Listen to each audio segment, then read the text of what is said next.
All right, players drawing up hands.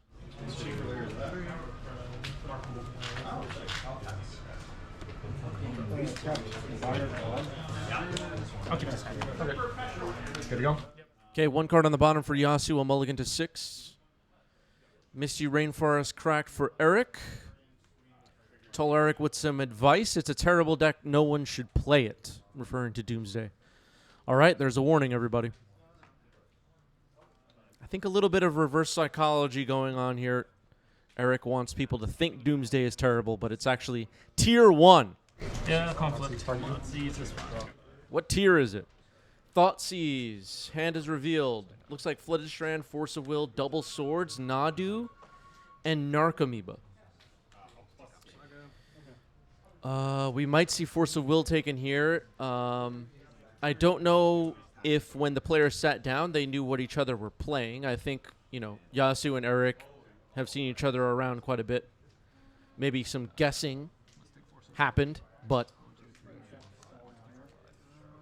it's pretty obvious what Yasu is playing now. For Eric, that is. And Yasu knows what he's playing too. Yasu, do you know what you're playing?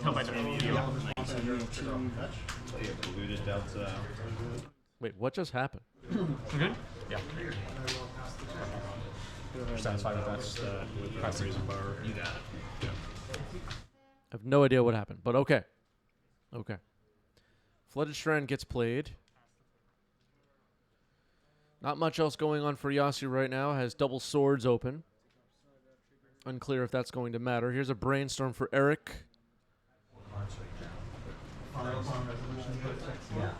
I think we're looking at 2 decks right now, combo decks, that are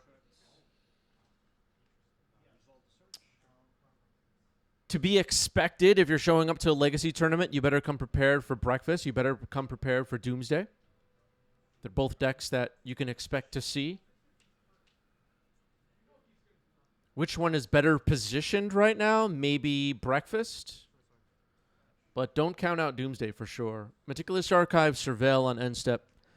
Bill in the chat is rooting for Eric. Okay. Bill taking sides. They call Bill Bristly Bill or Blue-White Bill or Blue-Black Bill. Swords dumped into the yard. I don't think we need a 3rd copy of Swords to Plowshares.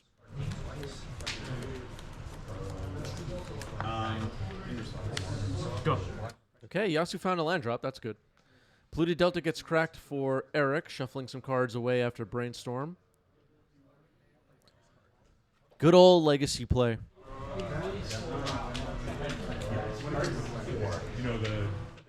Vinny, really great question. Any weigh in on Mardu Aethervial in Legacy? So there's been a bunch of Mardu decks of various kinds popping up in Legacy very recently.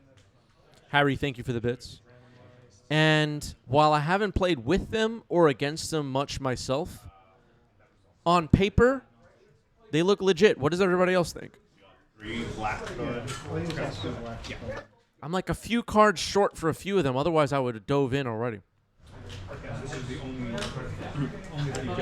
turn. Okay, an Undercity Sewer surveils a Lotus Petal into the graveyard. Becoming more clear what Eric is up to, I would say. Duress. Can't target me. Want to take this away from me? Okay, Dread Return is stuck in hand. That's not great. I'll take a sword. Sure.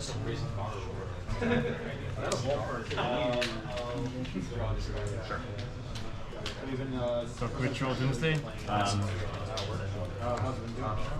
Yep. Wow, in the wrong order. Dark Ritual Doomsday. It will resolve, and Eric will build a pile. Yasu with a hand basically completely unable to interact other than a Swords to Plowshares, but Eric can easily play around that, obviously.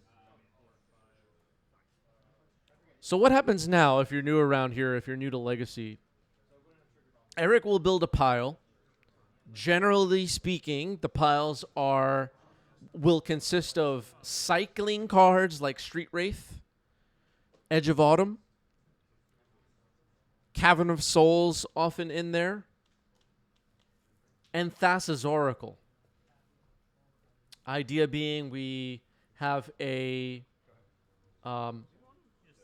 Short library of just a few cards to cycle through before getting Thassa's Oracle on the board and winning the game. And sometimes you could do it all in one turn.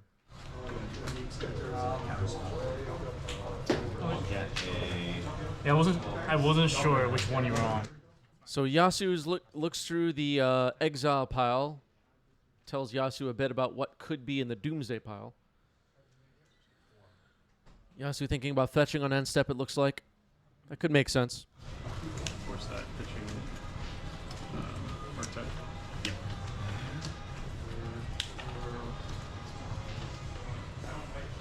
Yeah, okay. I'm gonna fetch. Comment, swing for 2. And I will attempt to sword first.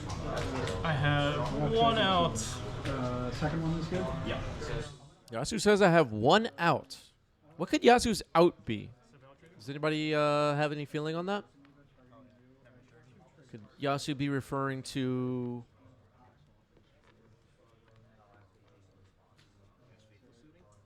Is there only one out? Wait. Yasu can't combo off, so that's not an out. Surveil... Yeah, Memory's Journey could be the answer.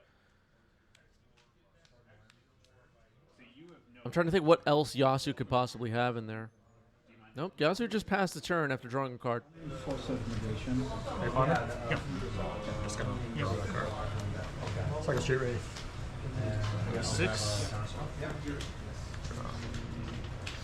So Psychology bottom. Okay. then I'll cast the second blood therapy that's in there. Psychology bottom. Sacrificing fox Wizard. walkers. I'll respond. I have 2 triggers.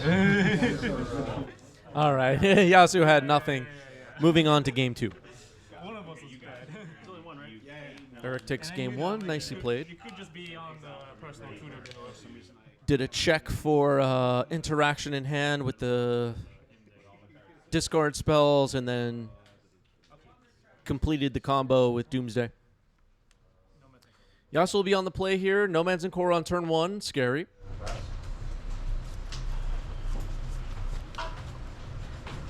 I'm going to practice for blue. Sure. Discard. Okay. Delta. So I have 3 blue. Good. I'm going to take 2. To 6. 19. I'll use 1 blue here. Sorry, I just assumed that you weren't going to do it. 3. Oh, wait. Go. Whenever cast a spell, if no mana was spent to cast it, or, so that was flashback. Yes. 3. Yeah. Undercity sewers. So does this actually remove? Okay, Undercity Sewer, Surveil. Just a Nomads and Core on the table right now. It's likely Yasu in game 2. Very well prepared for. Oh, well, okay. I see a consigned to memory on the bottom of the deck right now. But better prepared for the Doomsday combo stuff. Both players capable of a Thassa's Oracle win. But 2 different ways to get there. Hedge Maze, Surveil.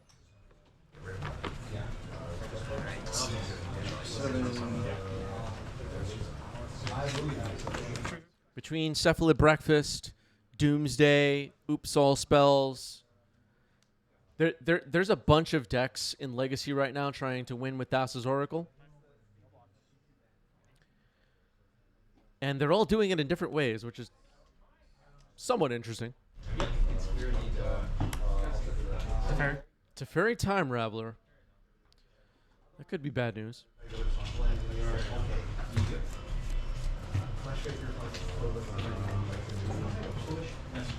Force, pitch days.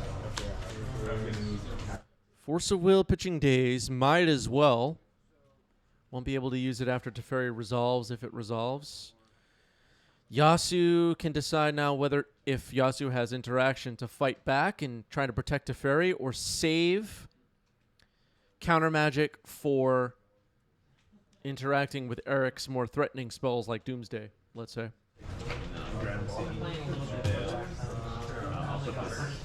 I think I like allowing Teferi to be countered. We don't know what's in Yasu's hand, but generally speaking, I like hanging on to my counter magic against the combo deck rather than protecting my...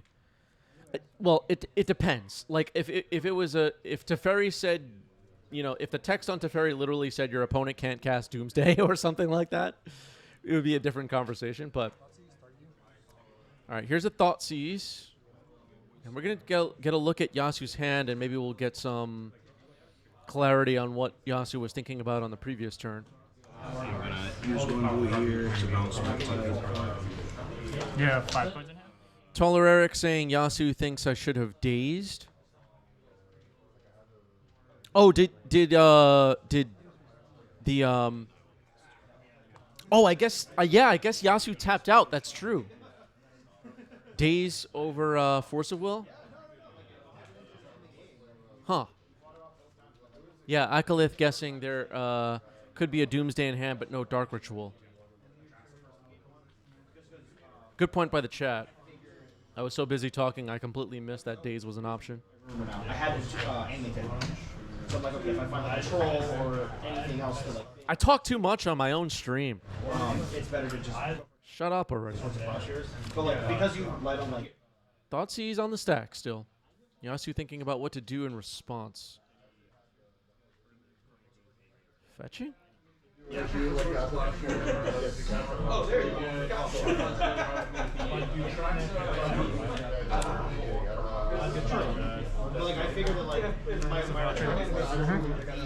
Okay, Meticulous Archive, Servel. Taller Eric in the chat, which is Eric that's playing right now, says the idea was bluffing the Dark Ritual, but the Doomsday, but no Dark Ritual. So Eric did not have Doomsday, but wanted Yasu to think he had Doomsday. Interesting. Okay, so Yasu's hand gets revealed here. Force, Narcomoeba, Nomads and Core, and Orum's Chant. Orum's Chant is interesting. You left us your big stop. It's possible in Force of Will's I'll check out what you have on top. You can check. Historically, I feel that like the deck kind of just. Okay, Force of Will is selected. Makes sense. That's like pro. It's like all your stuff is focused on trying to find my graveyard. I can just like play that. I will draw 2. Yeah. Cast another one. So it can still be wrong. Okay, another Nomads and Core comes in. Bill in the chat says Orum's Chant is so bad, can't even stop unmorphing. Yeah. What about Manifest Dread, Bill? Have you thought about that?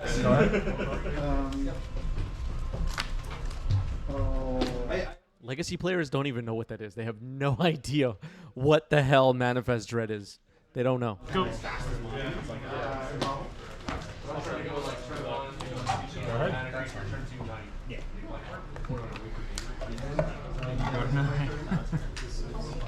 These Nomads and Core continue to swing away. Yasu now with 5 cards in hand. One of them is Orum's Chant. A Brainstorm for Eric. Steamboat Goat says no one ever thinks about Megamorph. Maybe that's because Megamorph was a mistake, Steamboat. Along with all the rest of Dragons of Tarkir. And stuff. All sacrifice Jackal Lantern, trading, days. What's the most busted card in Dragons of Tarkir, by the way? I don't even know. What's the best card from that set? Colligan's Command? 5 in hand now, goes to 4.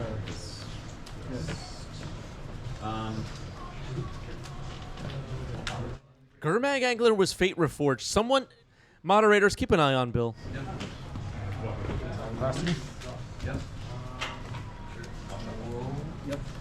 You have to have this stuff memorized, folks. Flooded Strand was not in Dragons of Tarkir. God.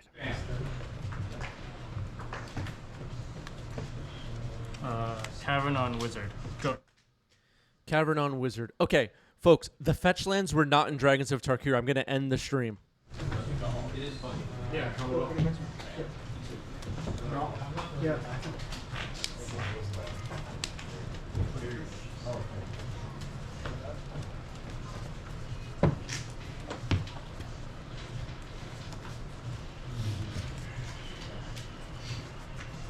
One black. Okay, someone coughed. All right. Let's see what Eric has in store for us. Let's go to the next one. Wow, a scoop? Okay. Moving on to game 3. Hydrant conductor Harry says a cough. Yeah.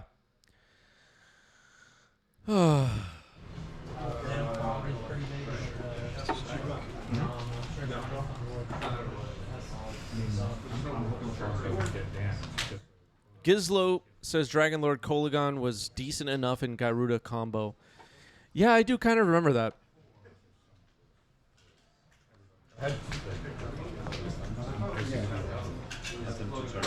When are they going to bring back companions, by the way? Here's Lotus Petal.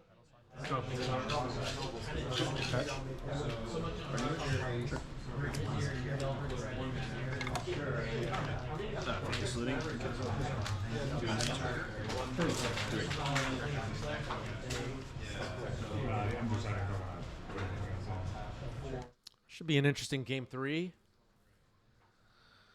Eric was on the play.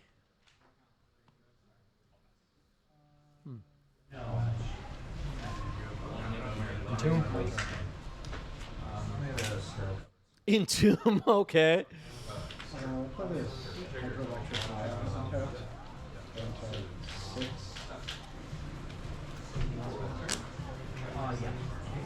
Oh, sacrifice. Oh, I love it. Valvagoth or whatever. Okay. And then I'll just pass. I have So that's how you got Matt with it. nothing to retrieve. Yeah. I assume you're ready. Go to my turn. Yep. Tap. Upkeep. With the, do you mind if I look at the deck? What's this card called? Cast looting. It's the new Valgavoth, but the high mana cost mono black one.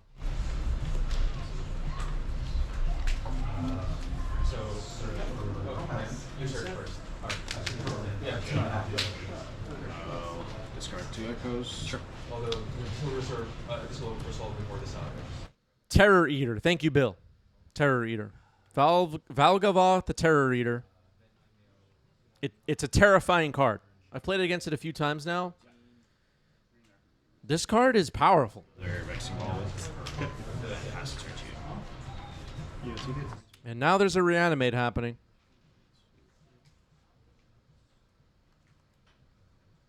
Trying to get this Valgavoth Terror Eater into play.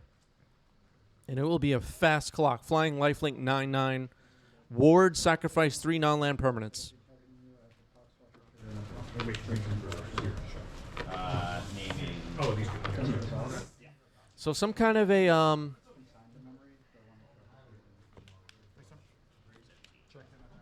backup plan here to Doomsday the reanimate package. Toller Eric in the chat says in game 2, when this plan was falling hard, I didn't want to reveal it, so bluffed Doomsday.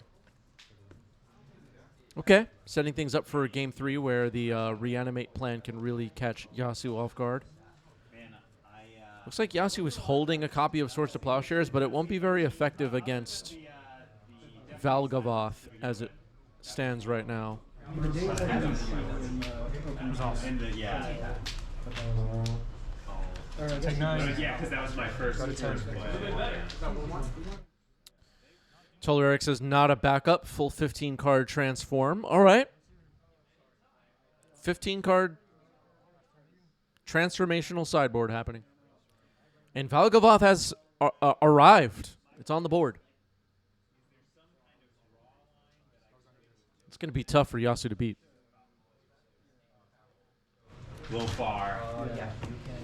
The ward is sacrifice 3 non-land permanents. That's tough. 3 non-land permanents.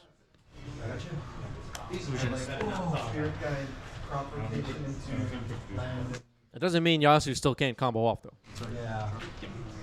Yeah, you need a like cosigner, like a cycle. Yeah. Force pitch ponder. Goes off. Does it go? Doesn't matter. Under there. Okay. So force pitching ponder on cephalid illusionist. It does get exiled. How Train Conductor Harry says you just play your opponent's lands for free. Yeah, you can play the cards exiled by Valgavoth. Waste you out of thing, especially because you can play them. Yeah. The wastelands can definitely be effective. It just so happens. Yeah. Well, the way that Yasu would combo is to mill the deck and cast Assa's Oracle from hand.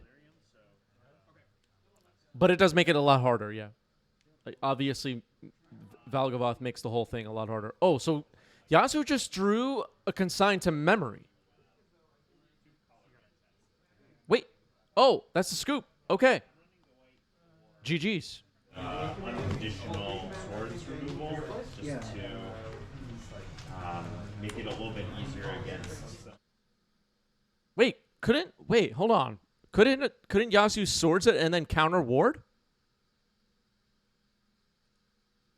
Does that work? I thought so. Oh crap.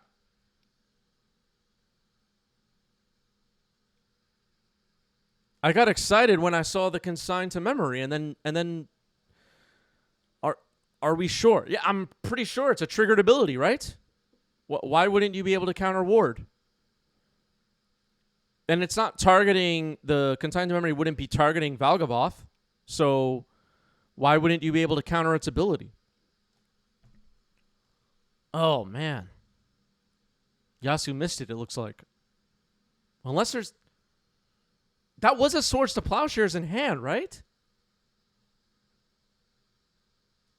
I'm 99% sure there was both Consigned to Memory and Swords in hand.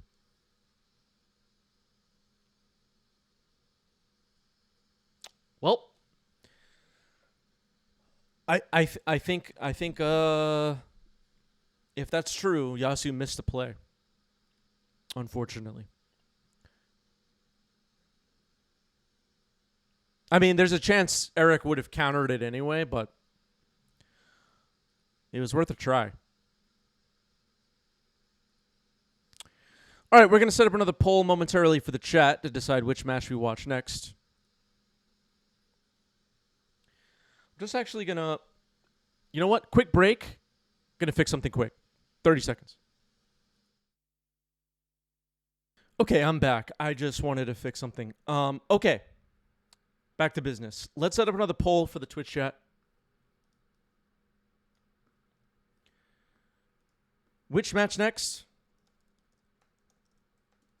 Your options will be Lands versus Demir Tempo,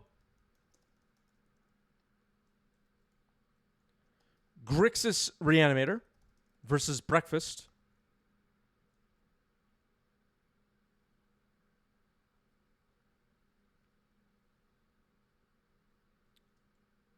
Lands versus Miracles, or Riddlesmith versus what I believe is a Bant Nadu build of some kind. 2 minutes to vote. Get your votes in.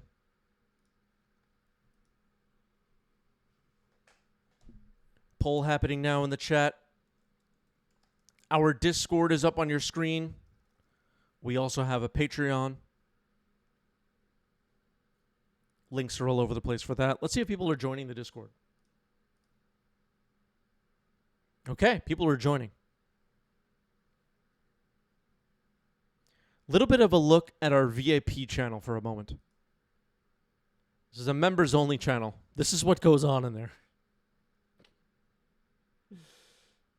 Universes Beyond, old school 93-94 format. This format is hot right now.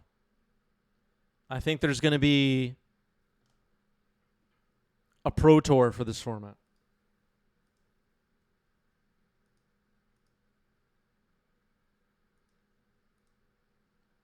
This is a Chun-Li deck.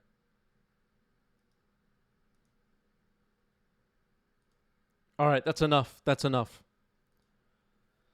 I don't know if these legacy players can handle it. That Filthy, thank you for the resub. 5 months. Appreciate that. Scott has arrived, says the side events for that format at EW are capped. People have dropped from the main event. That's what I heard too, Scott. That's what I heard too. People are leaving Legacy in droves to go play Universes Beyond 93-94. I've heard. All right, votes are coming in. Almost out of time on the poll. Don't forget you can vote additional times using your channel points. Let's see what Twitch chat wants to watch. Almost out of time.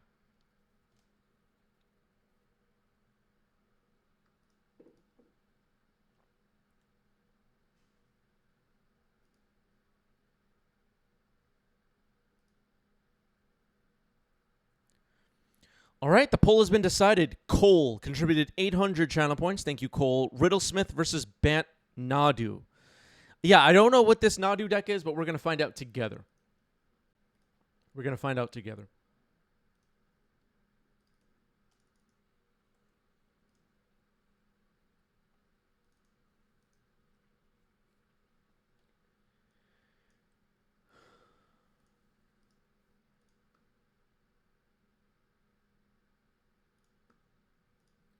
Diving in.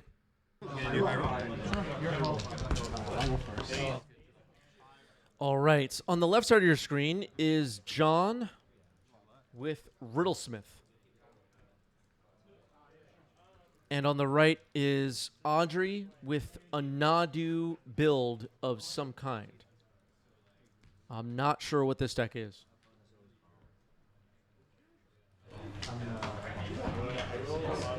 I'll keep it. All right. I'll keep it off. Okay, there's Shuko. And we're off. Saga. Sure. Trigger.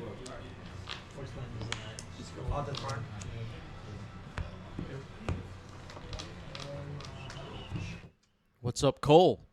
Cole 6 has arrived, everybody. I'll play Bobble. Sure. No Bobble. Sure. Is fine. Pass. Double Urza's Bauble and then a Mox Opal. After an Urza's Saga for John. Flooded Strand for Audrey. End step. Looks like we're cracking both Urza's Baubles. Does John have sanctioned construct tokens? Oh. You're getting me nervous. Okay. Swords to Plowshares was revealed. Could be a way to interact with Riddlesmith. And Swords to Plowshares again. Close. And it's going to be a handful of them. Draw from Bubble? Yep. Yeah, we can only guess that Audrey now has 4 copies of Swords to Plowshares in hand. Trigger. Yep.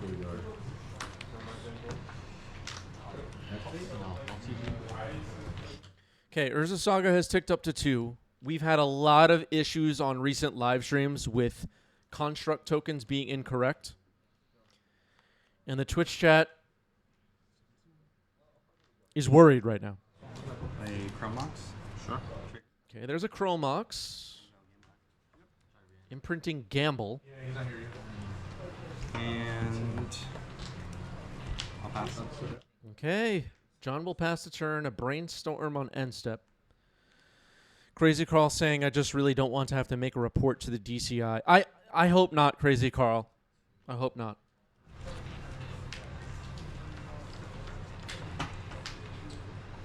Honestly, would like leave this one like this. I'm gonna respond. But if these construct tokens, potential construct tokens, are just not enough, we know what we have to do.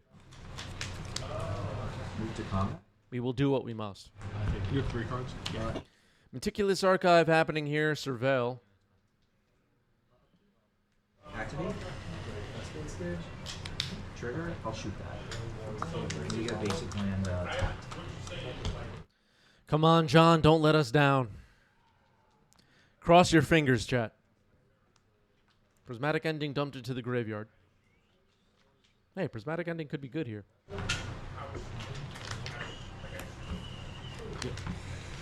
The value. Go ahead. Got it. Cards. 1, 2, 3, 4. 4 cards in John's hand.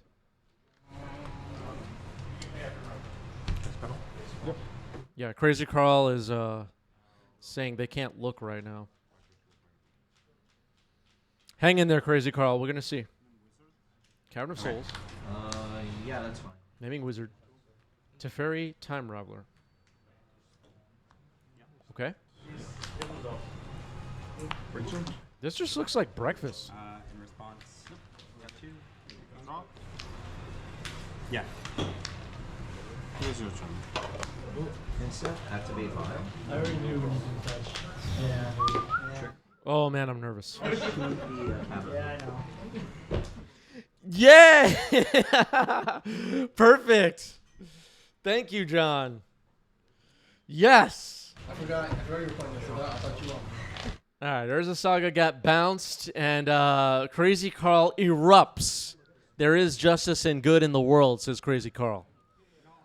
Oh, man. Not sure how I feel about the die on the construct token, though. It's making me a little upset.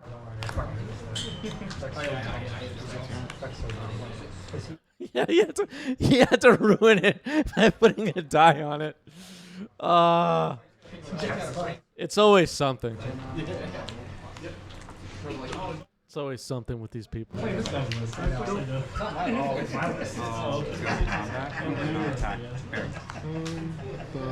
All right, Teferi knocked out. Urza Saga's back on the board. That Filthy says John G might be the only person in the history of 90s MTG to use the correct Saga token. Yeah, all right. So, well, it seems like the Twitch chat's still applauding John here, but not really feeling it when it comes to the die on the creature. So, well done, play. Was when you cast, yeah, with the cast trigger on this.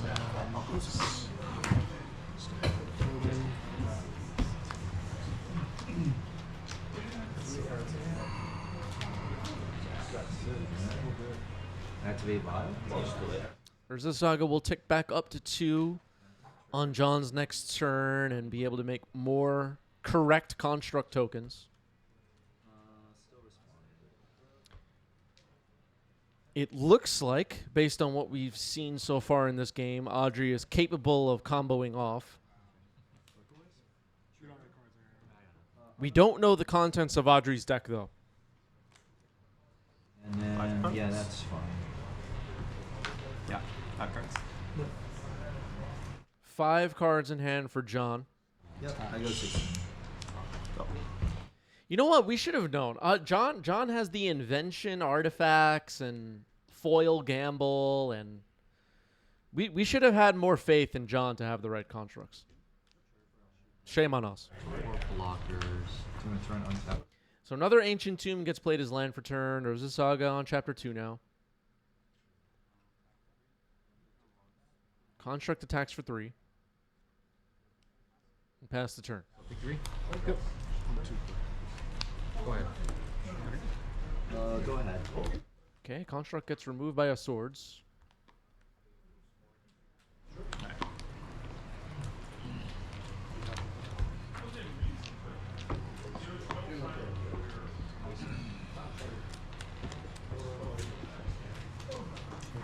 Step, take a construct. Sure.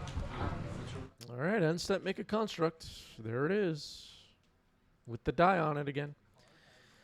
All right, so now John draws. Urza Saga's about to hit Chapter 3. We'll see if John makes another Construct. And then the search with Urza Saga could find something interesting. Make another construct.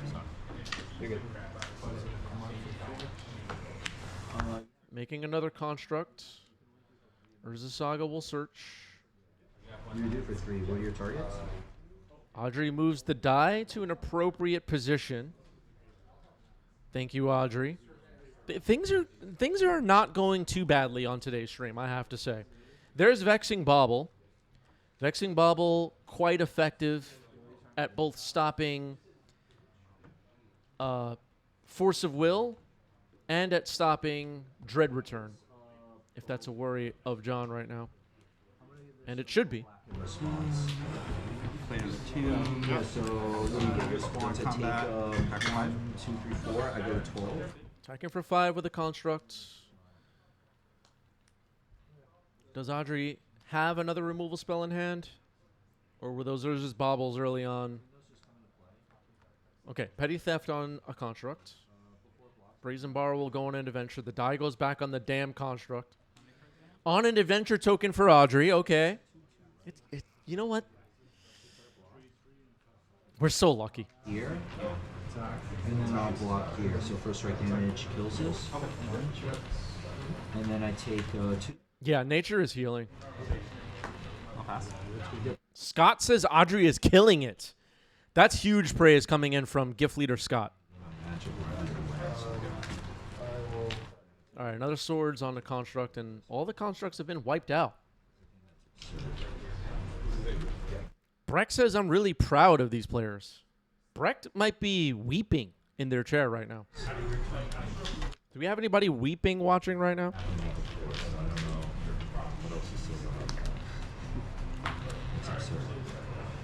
Okay, prismatic ending on Mox Opal.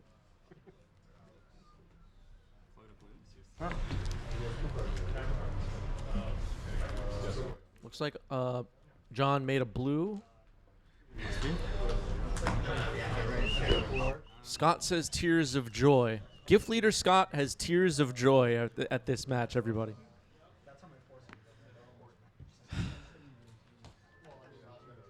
I feel so whole right now. I haven't felt happiness like this in a long time. All right, here's Containment Construct.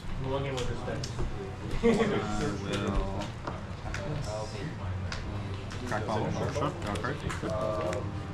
I'll keep it. What's up? Okay, a replacement Mox Opal. That will trigger the oh, I'm sorry. It doesn't trigger the construct. My bad. It doesn't trigger the construct. All right, here's Mishra's Bauble. The construct triggers when you discard a card. I forgot for a second. Gamble. Gamble with the construct is interesting, though. 3 cards. 3 cards in hand. Storm is 4. Force pitching Cryptic Coat on Gamble. Gamble is countered. Tap for a blue and breakthrough for 0.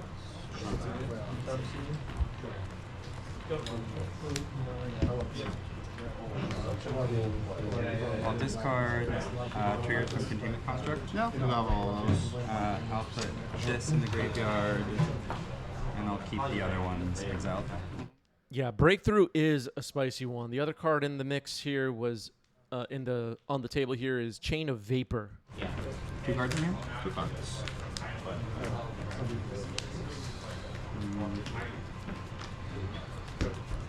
Play Moxobol. Sure.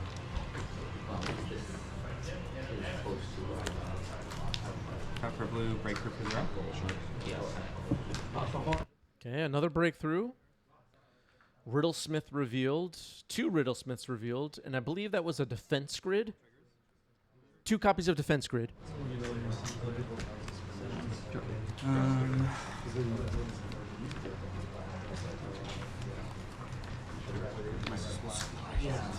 Yeah, thank you.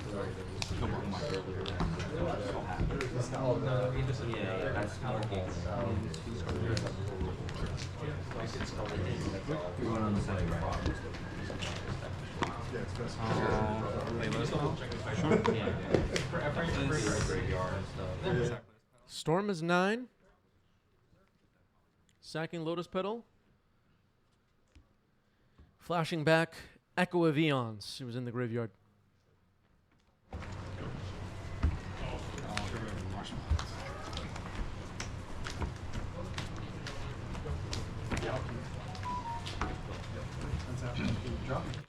New Echo of Eons from Mystery Booster 2. You know, I don't really comment on this that much. But John is bringing some serious bling to the table right now. Some other guy. I can't. I got to call out the heat when I see it.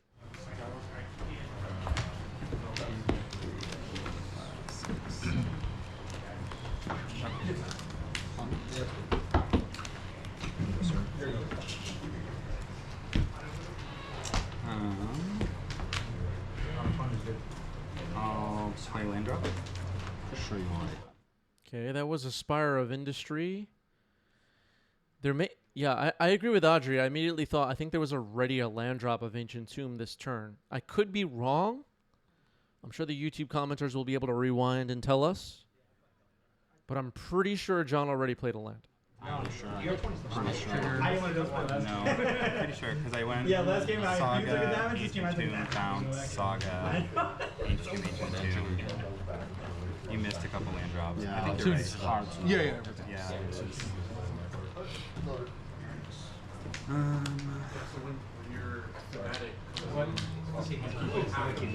I'm pretty sure John played a land already. Mox Opal, okay. The other Mox Opal goes away. Storm is 10. Using colorless.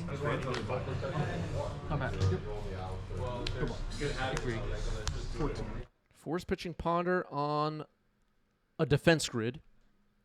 Lion's Eye Diamond.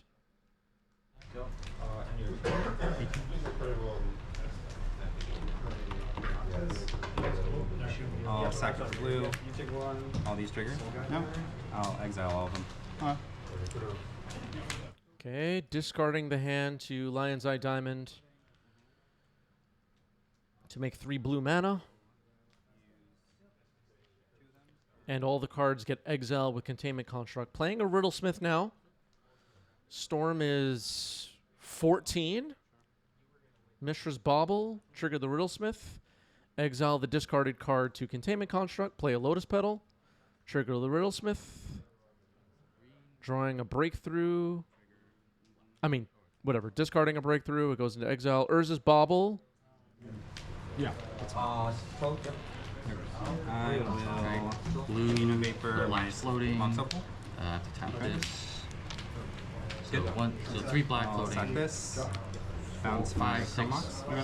I'll Sack this. Bounce my pedal. green, blue, Sack this. green, bounce white. my ball. Using Chain of Vapor right now to bounce his own board and discarding a card to copy it. And then those discarded cards could be exiled with Containment Construct. Just chaining a whole bunch of stuff right now. Storm is up to 19 or something now. Some crazy amount. John is basically able to just keep drawing cards and discarding cards into exile and playing 0 mana cost artifacts. Play Defense Grid now. Lion's Eye Diamond again. Plays it. Storm is 21.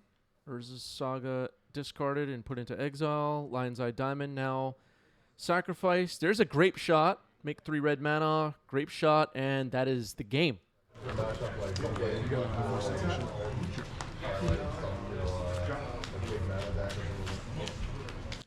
So game 1 goes to John with Riddlesmith. Savior, thank you for the resub with Prime. 29 months. Thank you, Savior. Appreciate that. So Audrey will be on the play here for game 2. It looks like Audrey has kept 7. John mulliganing to 6. Let's see what happens. Actually, missed a line. I'm wondering if you saw it. Yeah, you got it. Well, let's just go through your turn. Okay, 1 card on the bottom for John. Ready to go. Misty Rainforest for Audrey. Ponder.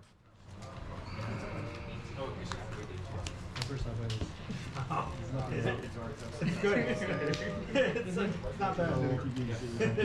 Yeah, you got it. We'll go to game 3.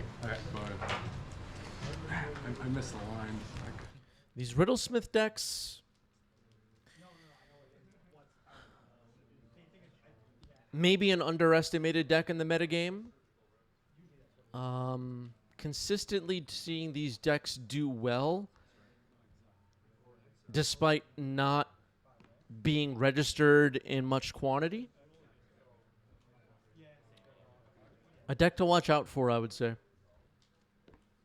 And the kind of deck that, you know, you want to play competitive Legacy, you kind of have to... I mean, number one, you have to know this deck even exists, right? But Containment Construct just got cast here.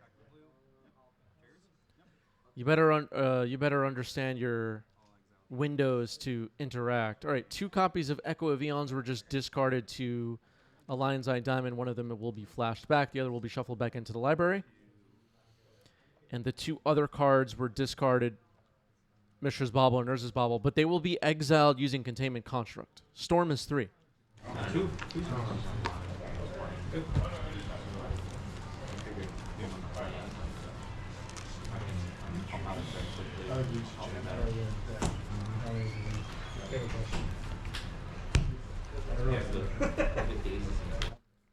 A card. Now, obviously, there are a bunch of cards that disrupt these kind of storm strategies. The Deafening Silence, the Thalia, the Ethersworn Canonist, stuff like that. But there's also Orcish Bowmaster's not too bad. You shut off these Echo of Eons lines to some extent. Chalice on 0 or Vexing Bauble could be pretty good. You get the idea. Playing Mox Opal. Mm-hmm. And I'll pass. Okay, Mox Opal, pass the turn.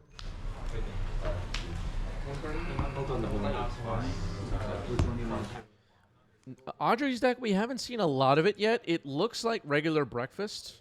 Stony Silence. All right, there's a banger right there. Stony Silence could be pretty big disrupt. All right, well, Chain of Vapor immediately. Let's see if Chain of Vapor resolves. I had the option. Some of them do. Chain of Vapor has successfully bounced Stony Silence, it looks like.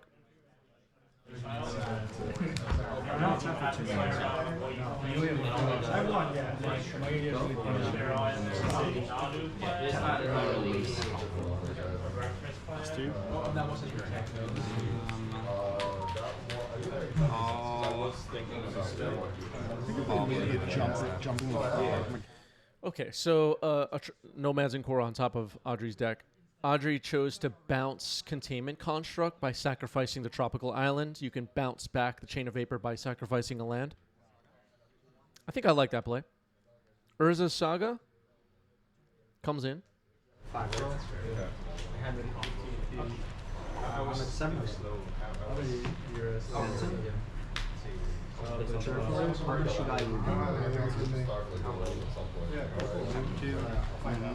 I like that play by Audrey, bouncing the Construct. The Construct will come back. Wizard.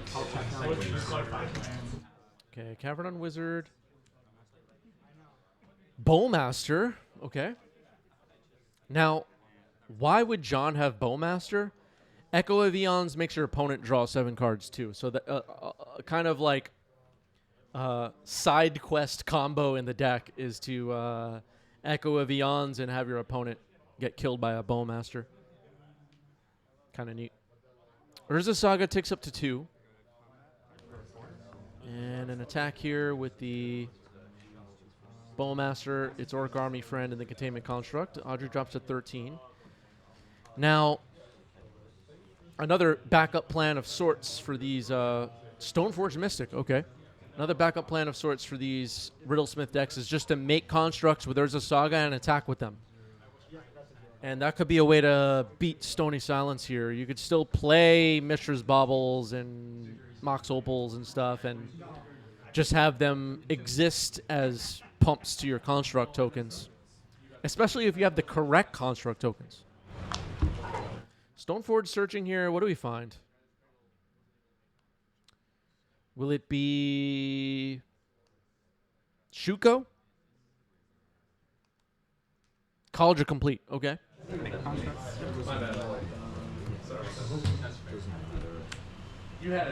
Actually, Shuko wouldn't be much good with Sony Silence on the table now, would it? All right, there's a construct. Another construct will be made here. There's a Saga will pop. College or complete is in hand. I'll play this Phantom. Trigger, I'll play the pattern. And then I'll pass. I'll keep it on the base. No, you have a Maya in play. I'm an idiot.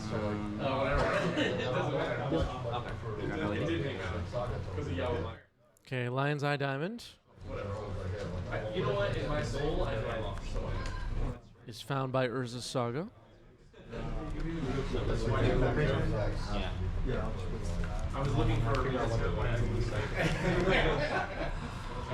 That's a 5-6. Yeah, I knew it all. AJ Potato arrived, says I got stuck in traffic. Yeah. Come on, AJ Potato. Have to be on time for the stream.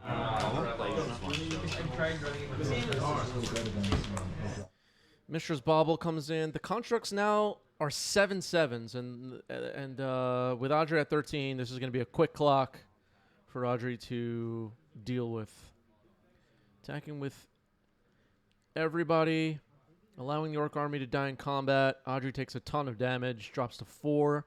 In this place, because it just shows that it's a weekend, you be surprised. Watch out for this. There is a Bowmaster on the table, so cantrips are kind of tough right now for Audrey.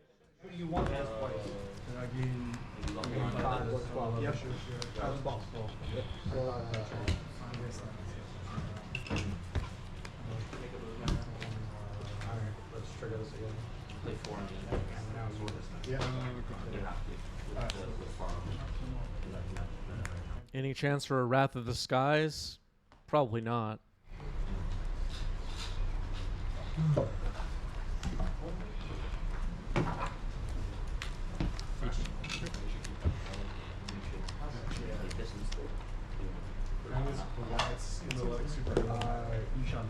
Yeah, you're 11. Okay, Ponder. That'll result in a ping. Most likely.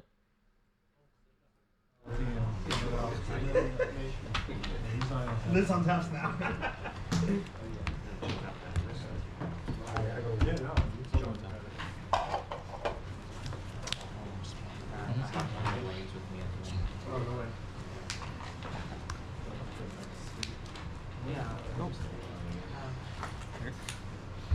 Oh, the Bowmaster trigger was missed.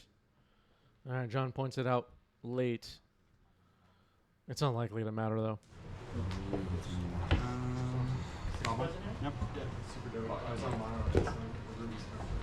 Constructs grow to 8 power and toughness.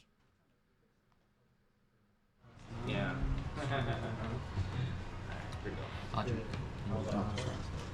Yeah, I mean, I'll just sing with everything except the master. I didn't draw a single line. All right, GG's. Riddlesmith gets it, folks. Riddlesmith gets it. Wow. Well played. Riddlesmith deck is really cool. I like it. I like it. Let's set up another poll for the Twitch chat. Which match next? Your options will be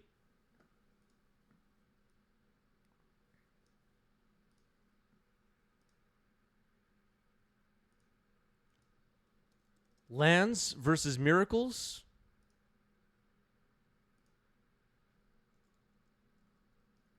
Grixis Reanimator versus Breakfast, Doomsday versus Breakfast, cephalid Breakfast, Grixis Reanimator versus Esper, or Death and Taxes versus Breakfast. 2 minutes to vote. Get your vote in.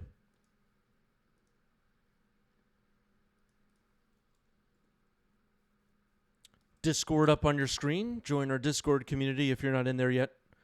We also have a Patreon where you can join for free and see some of the latest stuff we have going on. All right, votes are coming in. People will try to vote additional times using their channel points, most likely. I see that happening now. I'm going to vote on this one. What do I want? I want...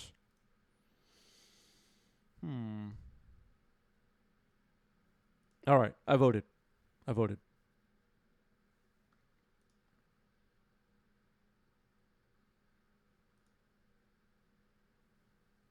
All Hallows Eve.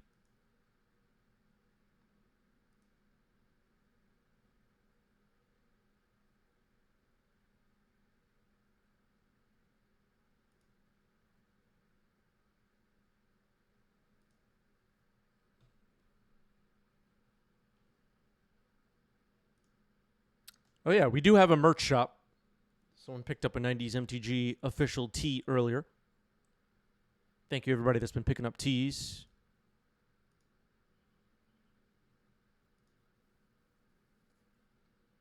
There was something I was going to show in the... What was I going to show?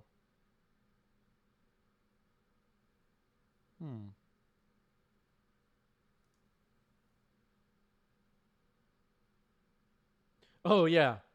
This is really cool. Have you seen this? Does anybody care? Lands versus Miracles up next. MJ contributed 2,000 channel points. Thank you, MJ. Let's set this up.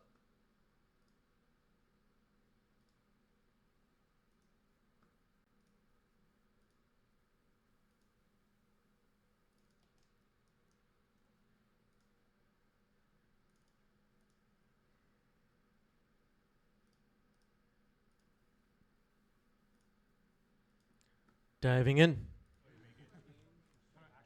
This thing, now that I have some reps.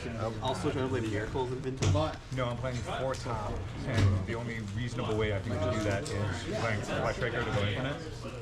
You just spin top to go infinite, so it's like, okay, at least I have a combo that I can, both be who I am.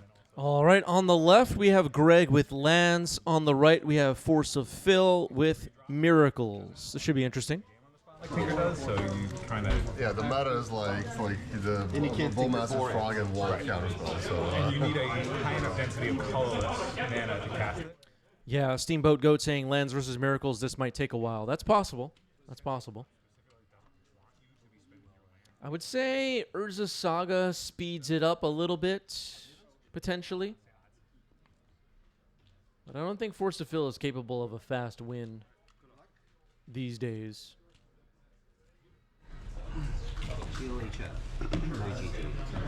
Oh, man. This matchup's about to melt my brain. All right, players shuffling up here. Getting ready to go. Right, good luck. Okay. I'm mulligan.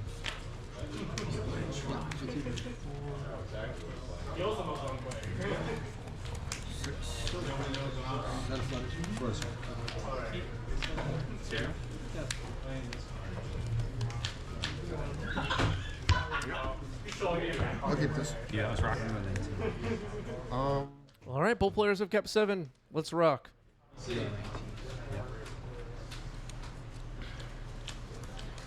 I will keep. What is that? Pete, man? Yeah. Yeah, that's Nurturing Peatland, the Horizon Canopy Black-Green land. Ponder to start the game for Phil.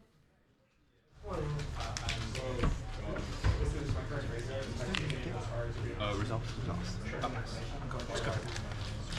I'll take one time to crop rotate. Sure. Okay, crop rotation on turn 1, and that resolves. What does Greg want? It's just Urza's Saga? Yep. Not too bad.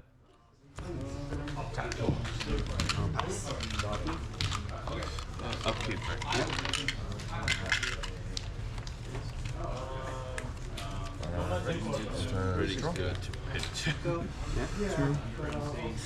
Okay, here's the saga. We'll tick up to 2. Ancient Tomb. A good start to the game for Greg, I would say. And start pumping out some constructs. I have not yet seen this game, but before we got started, I said that Urza's Saga could speed things up and make this match finish quickly than Lands versus Miracles did in Magic's in the past. And the wrong construct token hits. That freaking windmill again. Draw. Trigger on the stack. 15 make a dude. Yeah. Vaccine lady. Okay. Search trigger? Yep. All right, search trigger from Urza's Saga happening now. It's a silver border, wrong construct token from Unstable. The unsets, of course, not from universes within. And I just don't approve of any of it. Soul Guy Launcher, target your... Legacy's supposed to be serious. And Unstable wasn't serious. So, I'm upset. Soul Guy Lantern removes Ponder, swords on the construct. Land for turn Saga, and second trigger. And another is a Saga for Greg. All right. Brainstorm happening now for Phil. Trigger sheet. Triumph of St. Catherine off the top. That's not too bad. We'll leave it on Combat? Yep. That's fine. You don't lose any life. And then a Ponder for Phil. Thinking. 14 to 14. Yep, results. Second. Yep, I have a lot. The search or the... Yep. Drop. So you're gonna leave. You can put these in any order, right? They go in any order. And the turn, pay for Dismember. 14. Trigger? Yeah. Okay, cool. Okay, Dismember on the Triumph of St. Catherine, and then St. Catherine will trigger here. It will shuffle itself into basically the top 7 cards of Phil's deck. Soul Guy Lantern, opportunity missed. Oh, no. If you want to go back, I know the top 2 cards in my library are the Ponder. So I would just put those 2 back on top. Backtrack. Nope, that's fine. Okay, Greg accepting I missed it. Yeah, there is an opportunity to use Soul Guy Lantern there to stop Triumph of St. Catherine getting shuffled back into the top of the deck. In response to its ability, you can pop the Soul Guy Lantern to exile the graveyard, and it will go away. You have the Metamorphosis. Soul Guy Lantern could be useful later on, though, as Phil starts to use Mystic Sanctuary to put key spells back on top of the deck. Construct token may be joined by some friends soon as Urza's Saga ticks up to 2. A Thespian stage now. Making another construct. There it is. Attacking for 3. 17. So you go. I'm gonna play another tower. Screen War. Filter green. Sure. Okay, found a Triumph of St. Catherine off the top. Puts it into play with a Miracle. And a Cycle of Lorien revealed. And then I will go get. I'll put it 10 times.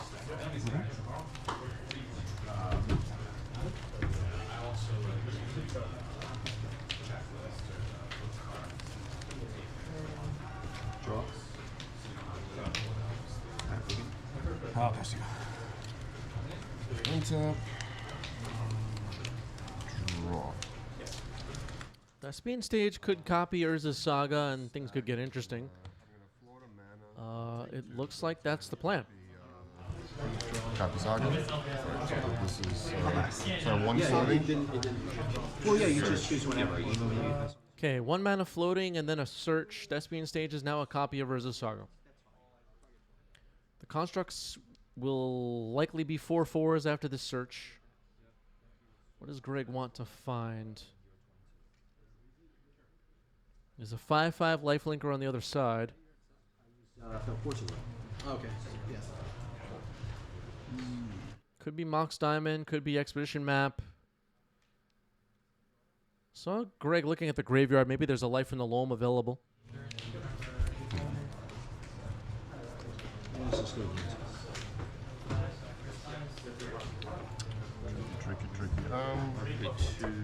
Such a stupid card. Vexing Bauble. Okay. Okay.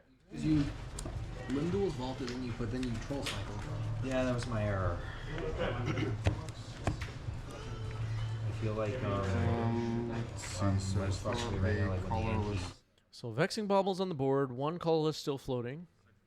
Plays a Yava Maya. There's Life in the Loam. Nurturing Peatland and 2 copies of Urza's Saga were in the graveyard, so those will get returned to hand. I could see Greg start to dredge. Not really great to attack with the constructs right now. Big St. Cath. Pass. I'll bring something else. Yeah. Sure.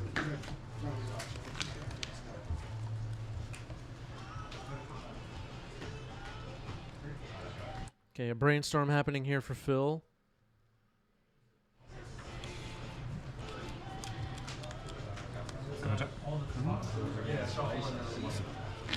Yeah, it's just Another Triumph of St. Catherine off the top. This is getting interesting. Attacking with one of them. It's a 5/5 lifelinker. Yeah, I got Magus. I'll double block. No, it's really spicy. All right. No payments. Game 4, go to 14. Game 5. Cracking Bobble. All right, one of the constructs got swords, so the other one will die in combat as a chump blocker. Both Triumph of St. Catherine's still alive for Force of Phil. It's not looking bad for Phil. Sure. I'll draw. Okay. Going for a regular draw. Thespian Stage will get its first chapter counter. It had 0 because it copied Urza's Saga on the previous turn. It does not automatically get its first chapter counter. Gotta wait till the following turn for that. So it had no abilities. Kind of a weird thing. Well, it was a forest thanks to Yavamaya, but you know what I mean. Pretty sure I wanna. I'm gonna use one. I'll play Karn. Yes. Okay, Elvish Reclaimer comes in. Well, it's on the stack anyway. Elvish Reclaimer is pretty powerful. The Thespian Stage is a copy of Urza's Saga. Can't quite make constructs yet. The cool thing about Thespian Stage being a copy of Urza's Saga is once it has passed Chapter 2 and gains the ability to make constructs, if you copy something else with Thespian Stage, it will still keep the construct creating ability. So if this Thespian Stage later becomes, let's say, a basic island, it will still be able to pay 2 and tap and make a construct. So we'll see what happens with this Thespian Stage. But that is very interesting. Urza's Saga also got played. So there are 2 Urza Sagas on Greg's board, both on Chapter 1 right now. The Yu-Gi-Oh card on Phil's side is a Clue created by Deduce. It just got sacked. Am I dead? I think so. I got 2. I'm gonna wrath for 1. Yeah. Okay. Wrath of the Skies X is 1. That's not too bad. That's not too bad at all. Great. I didn't even know they made those Maguses. Oh yeah, it just came out in Dust Just One. came out. They're really sweet. It's really cool. I was like, what card is that? It's really cool. looks very scary. I'll practice draw card. Practice draw card. American Horror Story. Dead. Oh, sagas are dead too. Right? Yep. Yeah, you got it. All right. The complete board wipe by Wrath of the Skies wins Phil game 1. Moving on to game 2. Wrath of the Skies, everybody.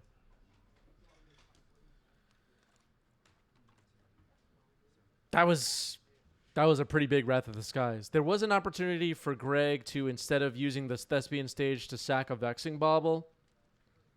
to use it to copy a different land and have it survive. Is that exciting? Not really.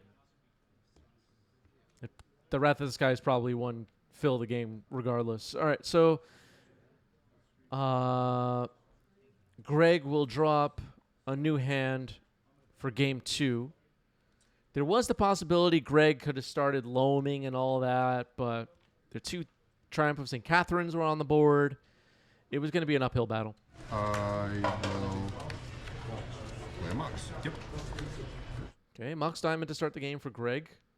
Discarding an Urza Saga, Ancient Tomb, and then a Gesture to pass. Okay. Take 2. Flashing Opposition Agent. Respects. Looking for Opposition Agent getting flashed in on end step. Okay.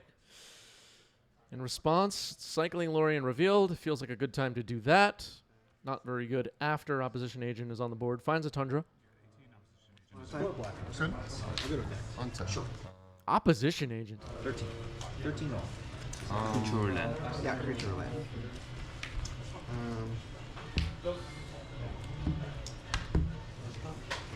Post.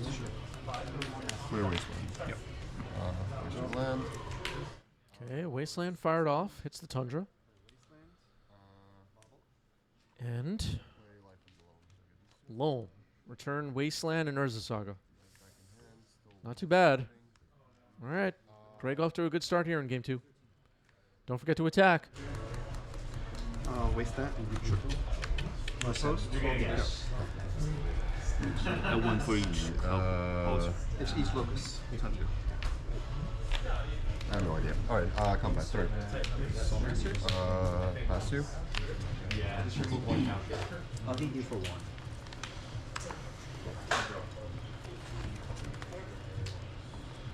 Forest. So Greg can start loaming here. Oh no! Oh man! Oh man! All right, so Flooded Strand got fetched right into Opposition Agent, and Phil just scooped the game. Oh man, that hurt. I think we've all been there.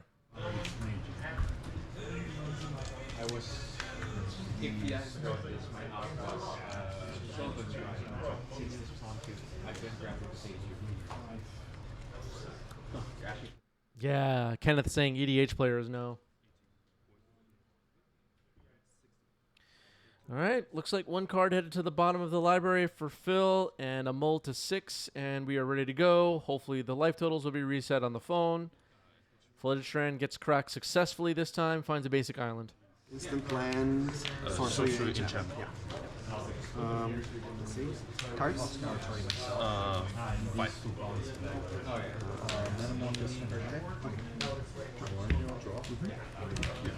Maya? We had a prediction as this was getting started from Steamboat Goat, Lands versus Miracles. This might take a while. So far, it's been not taking a while. We're in game 3. Ponder Shuffle. Trigger for Metamorphosis Fanatic. I'm going to hit it up Orcish Bowmasters. Sure. Trigger for Bowmasters. Okay, here's a Saga to start the game for Greg. It's a good start. Mox Diamond.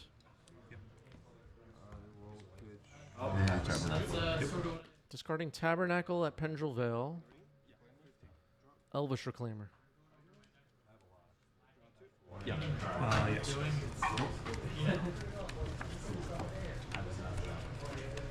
Sorcerer Fund. 21. Sorry. Draw. Trigger. Yeah, here's a Saga. We'll tick up to 2.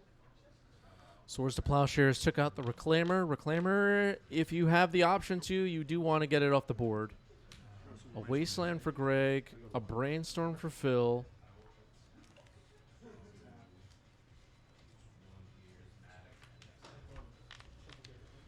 This board right now full of legacy favorites. Swords to Plowshares, Brainstorm, Ponder, Fetch Lands, Wasteland, Mox Diamond, Tabernacle. Triumph of St. Catherine flipped off the top of the deck again. It is in play.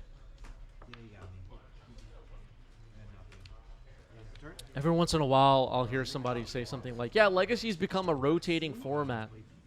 Look at this board. And the Modern Horizons card on the table is Urza's Saga. In my opinion, one of the coolest Modern Horizons cards. Yeah. It's called Urza's Saga. And then Phil has a Warhammer card. Sign of our times. But a rotating format, I don't know if that's true. We'll force the Vigor the Blood Moon. Hold an air and boom. Is there a lot of flux, a lot of change? Yeah? Thank you. I even set the mana up, and I'm like, I sideboard it. I'll take one from the range. Thank you. Yeah, maybe Entomb will rotate out. Between now and Friday, Monday and the Friday after. Now time to have some fun. And then we have like the, Psychic Frog was such a mistake. Have you read Entomb? 3, 4, 5, 6, 7. Have you read that card yet? Not a lot. That's a lot. Not enough. So it's 3 looks. This is the life gain one. Yeah. Mox Diamond, Tabernacle, Wasteland, Brainstorm, Ponder. Which cards in the mistakes exactly? All right, Urza Saga doing its thing. There is a construct on the battlefield. It is a windmill token. Can't really attack into St. Catherine at the moment. Vexing Bauble found. Vexing Bauble has made its impact on Legacy for sure. This card is legit. We're getting a ensnaring bridge. Yeah, I think you're supposed to keep an enemy. There's a Ghost Quarter. Kyle with a great question. Is the One Ring played in Legacy? Yeah, it is played in Legacy quite a bit. But, and disclaimer, I have not oh, there's Opposition Agent again. I have not followed. Okay, Swords on the Opposition Agent in response to the Ghost Quarter. Saved Phil a little bit here. I have not followed Modern very closely recently, I'm sad to say. But it sounds like, from what I've heard, the One Ring is everywhere in Modern, and I wouldn't say that's the case in Legacy. It's just kind of a relevant card, but there's like a healthy amount of it, in my opinion, in Legacy. 24. There's a worm in my brain that's just like... Oh, you haven't lost any weight yet, right? 4. I did that backwards. 24. Yeah. 21 and then plus 8. Yep. Oh, yeah, of course. Okay, it sounds like life total's been corrected.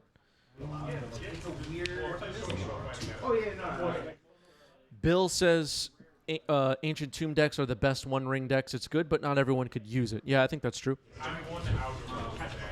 But I also do get to like, Okay. Just lost my access to the Twitch backend here. Hold on. I resent immensely.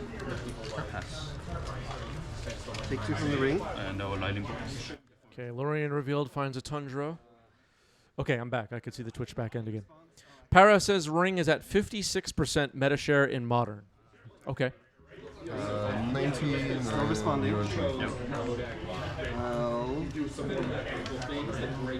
Tap. Sure. While I don't really take much of the meta share win rate stuff that seriously in Legacy, story for another time. If you've been hanging out on stream with us for a while or hanging out in our Discord, you have pretty good idea why. But for Modern, I do trust those numbers. There's enough competitive Modern getting played. And it seems like the One Ring, based on what I hear, what I see, is problematic in Modern. It seems. All right, Deduce, after double Wasteland, takes out the Tundras for Phil. Construct will attack. Can't really race St. Catherine, though. This is going to get interesting. Let's see. 25. St. Catherine, of course, a 5/5 lifelinker. Phil without white mana at the moment, but has a clue on the table. That's the Yu-Gi-Oh card. Not out of the woods yet. But What Yu-Gi-Oh card is that? I don't know. let's see. I just have too many cards in my hand. Let me check my sideboard real quick. Windswept Heath gets cracked here for Greg. I'd rather like basically go on Thursday and then maybe go in on Thursday. Finds a Bayou. Okay. Because I'm pretty sure, I don't think there was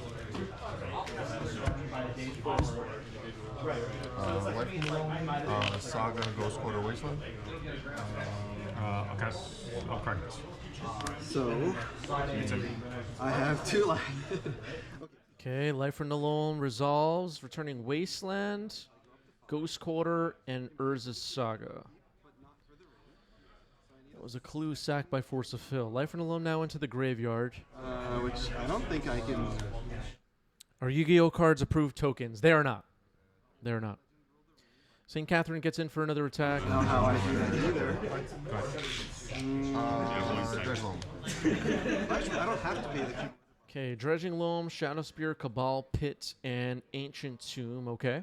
Land for turn is. But I also have to... I'll minus the card. Yeah. But also, like, to be fair, Get an expedition. The construct is just a 3/3 right now. A construct created by Urza's Saga. There's a Maze of Ith. That could be pretty good for Greg here, stopping the St. Catherine from finishing him off. Life from the Loam, Windswept Heath, Tabernacle, and Cabal Pit. Pass. 1, 2, 3, 4, 5. Rumor Post, gain 3 life. Sure. Well, when are you going down?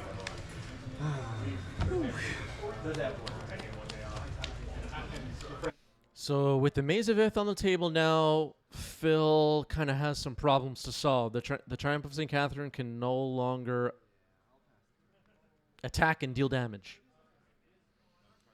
So it'll have to stay back on defense, it seems. If this construct grows, Phil could be in trouble. Phil still has not found white mana after having 2 Tundras wasted. And we know that there's a Ghost Quarter in the mix. We know that there's a Tabernacle in the mix. It could take Greg a while to close this out, but that's important. Phil will take a look at the top 3, draw a card on Greg's upkeep. I'll lose 3 to the ring. Yeah. Still no land drop for Phil. Drew a card. Didn't shuffle with Portent. It works like Ponder. So there must be land drops in the mix, I guess. Urza Saga gets played. Mox Diamond. Windswept Heath.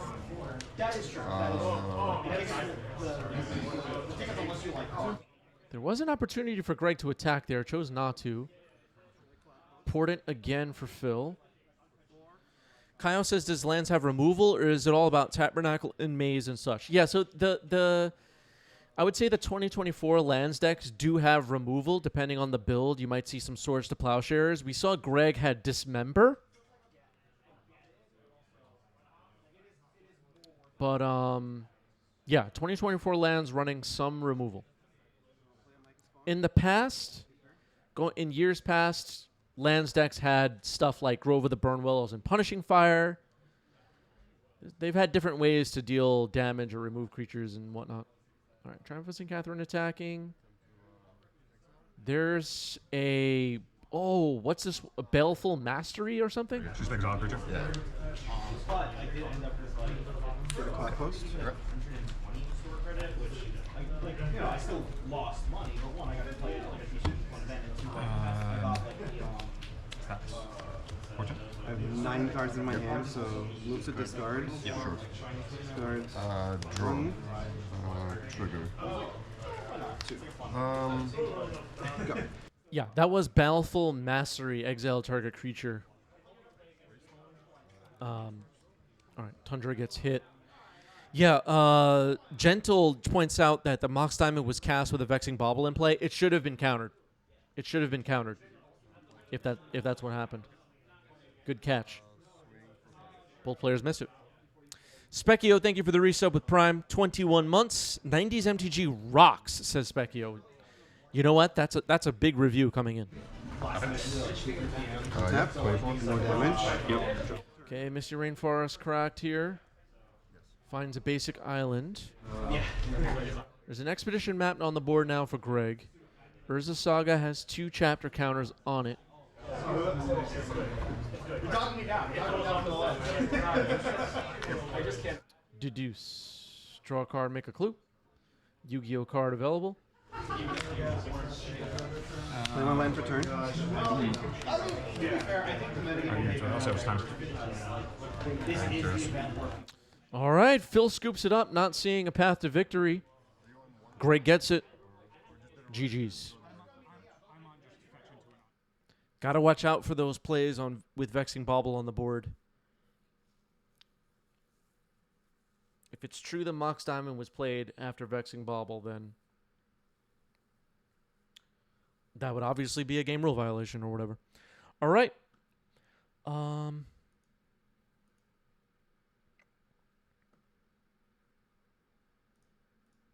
We'll set up another poll for the Twitch chat momentarily. Our Discord is up on your screen. Join the Discord if you're not in the Discord. We do also have a Patreon where you can join, get access to a bunch of cool perks, and hang out with us. Wow.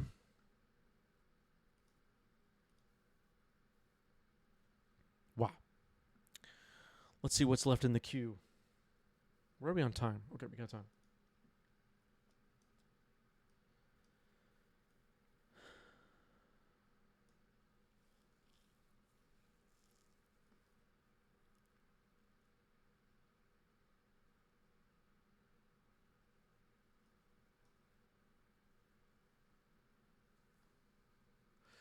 Okay.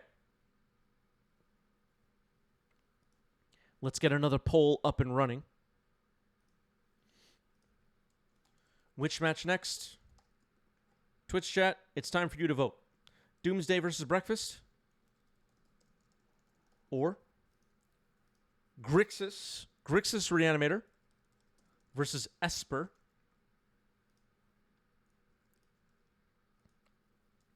Oops. All Spells versus Mono Red Stompy.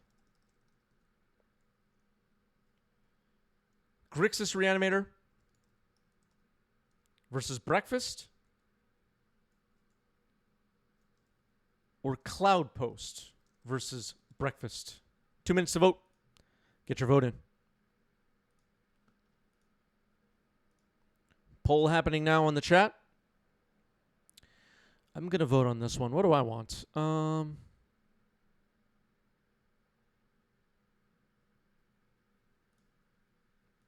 right, I voted. On today's stream, we've had some decks in the queue that we haven't seen in a while. Seems like Twitch chat is leaning into that so far.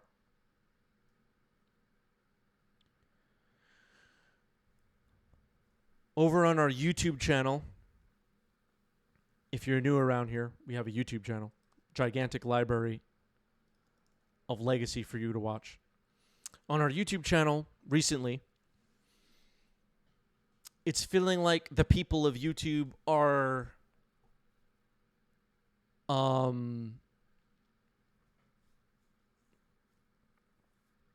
what's the best way to say this?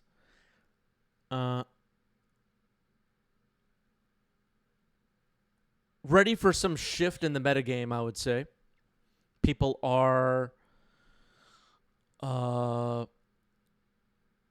hoping for some new archetypes to pop up and for the metagame to fluctuate a bit. We're coming up on the end of 2024. We've had a couple of rounds of Legacy relevant bans this year. Earlier in the year, of course, there was the Sticker Goblin, and then a little bit later in the year, there was Grief. Very early in the year, a concern was Up the Beanstalk. Then it shifted to the Sticker Goblin. Then it shifted to Grief. And now it's kind of fallen onto the Frog as we close out the year. And I would say all year long, there hasn't really been a point where... And then there was Nadu as well. But there hasn't really been a point where Legacy really was hot this year. and really everybody was talking about what a blast the format was and how entertained they are by the whole thing.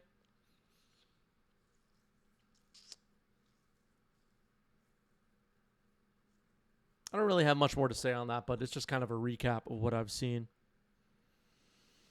Pew Pew says, ban Outland Liberator. In my opinion, no one should have to track day-night. Hot takes coming in. Mr. Bip says, I want my sticker goblin back. Kaio says, was grief ban a good thing? I think most Legacy players at this point feel like the grief ban was a good thing. Mr. Art says, yeah, Legacy continues to be gassed despite the outliers. That seems to be the case. Doomsday versus Breakfast up next. Hegel contributed 600 channel points. Let's set this up.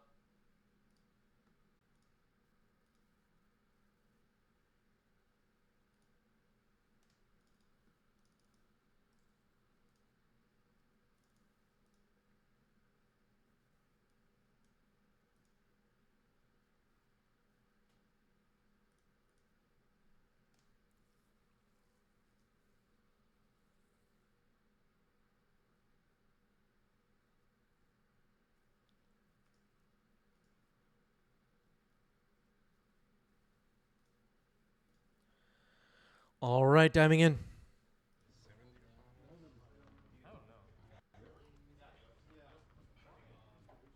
You preparing for EW? All right, on the left side of your screen, joining us once again on Breakfast, we have Yasu.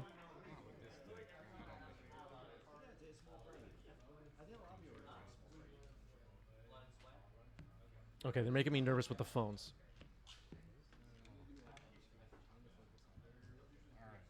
Okay. Anyway, and on the right we have Doomsday. That would be Sam. It's also a good movie because you don't want to like get frustrated. Yasu on the left with Breakfast. Sam on the right with Doomsday. Sure. I'll try this. Yeah, I'll keep. Okay, both players have kept 7. Flooded Strand, Lotus Petal, pass the turn.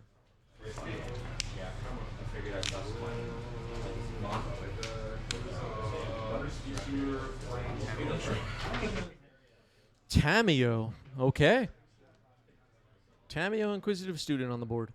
Flooded Strand gets cracked by Yasu. Live comments.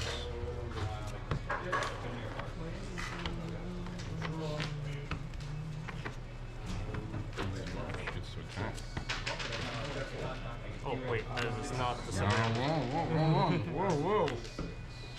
Okay, Yasu meant to surveil. There's Meticulous Archive. Long day. Yeah, I do.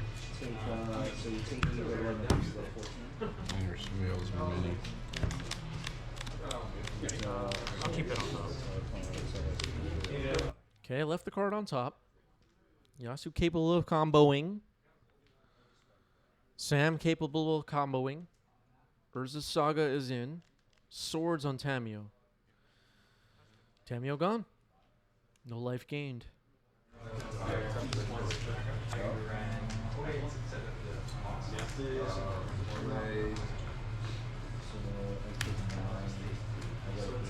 Two? Yep. Okay, a replacement Tamio. Urza's Saga will tick up.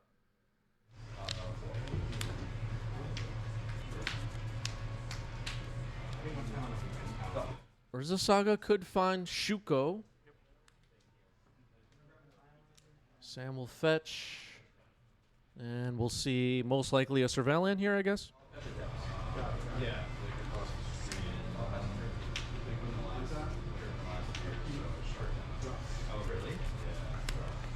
Yep, you too.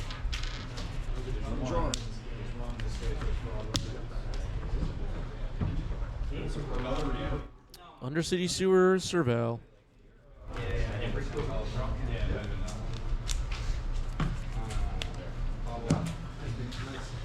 Sugar here. Let's see what we got.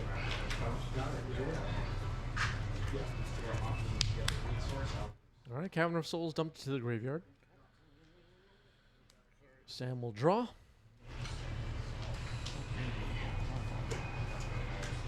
We saw Doomsday earlier on today's stream with a Reanimator backup plan. This particular Doomsday deck seems to have a creature backup plan. Okay, I guess that's supposed to be a clue created by Tamio. I guess we can expect to see the Psychic Frog in this Doomsday deck.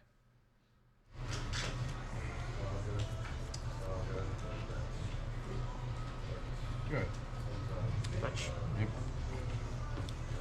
And it looks like Yasuo's going to start making some constructs.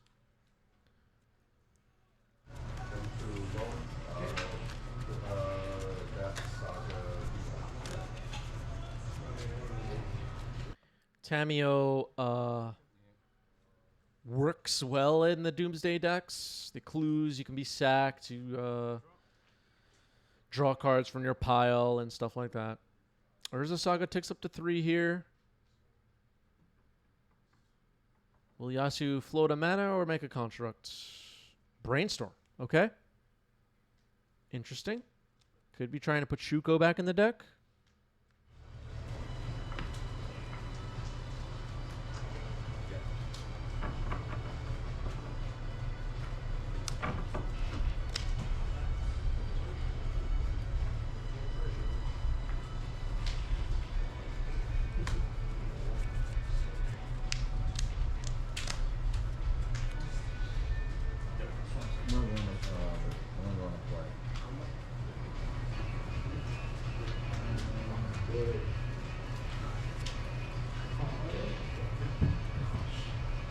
Four colors.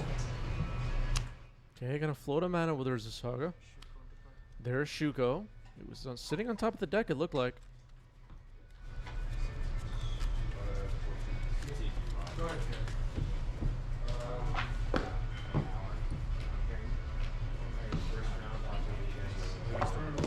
Colorless. Wait. Cast Teferi.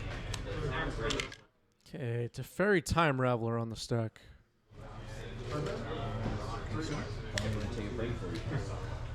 That's a consider for Sam. Dumps a Psychic Frog into the graveyard, draws a card. Yep. Sacrifices the clue. Daze.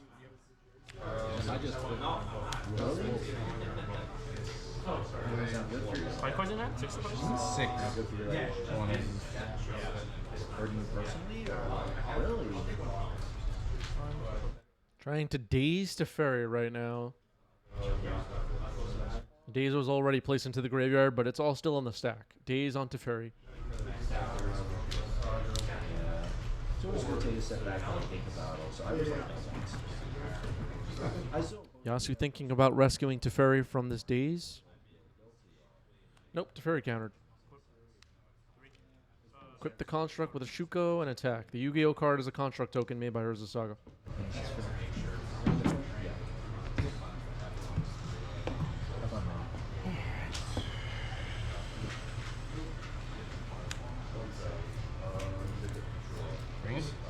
Yep.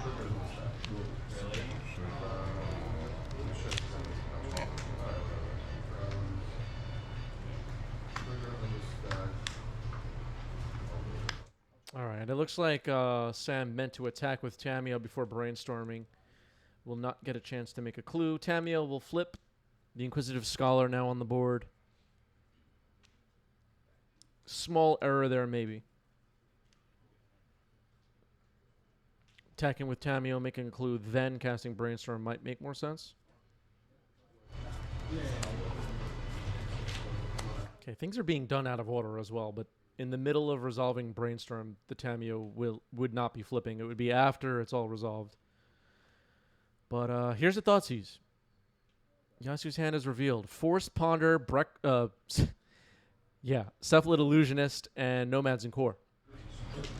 So the combo is in hand with Forced Backup. Interesting.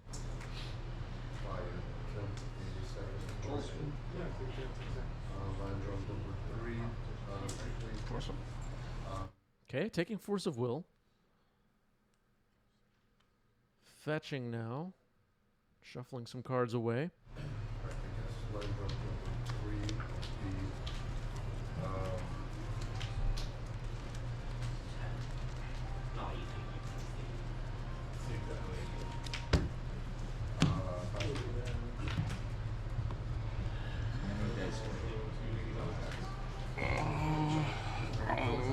Plus this, obviously.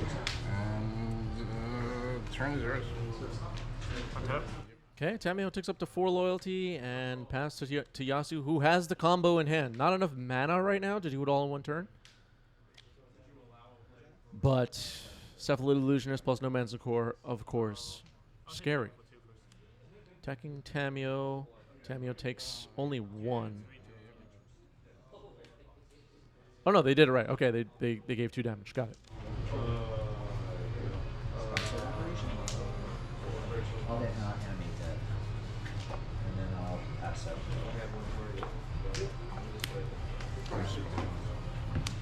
Cephalid Illusionist on the stack. Cycling Street Wraith. Okay.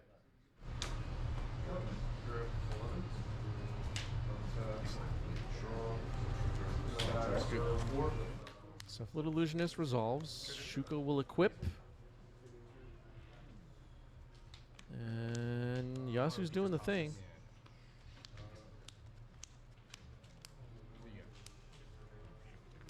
Okay. Didn't have interaction. The Shuko was good enough.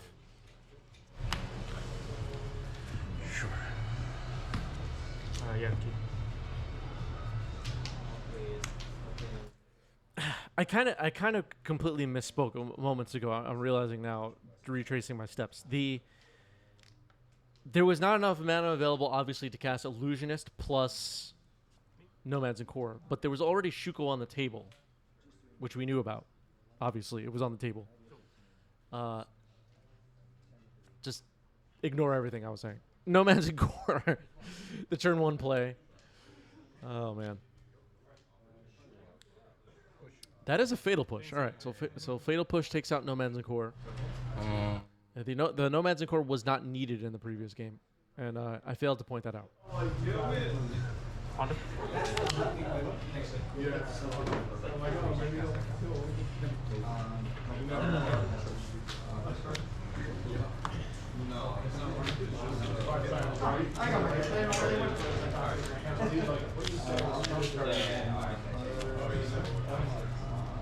The Cephalid Illusionist was the key card, the key combo card, which either combos with Nomads and Core or Shuko, and I think I just failed to point out that it combos with Shuko as well. And then I kind of got sidetracked. Wizard. Pastor. My bad. All right, so Cavern on Wizard. And Sam thinking about an end step play here. Maybe Surveil? Nope. Cephalid Illusionist is a wizard. Nadu is a wizard. Harry Potter is a wizard. Thassa's Oracle is a wizard.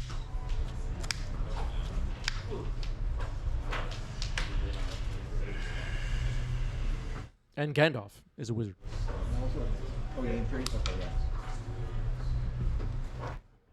Aviator says you're a wizard. Yeah, maybe.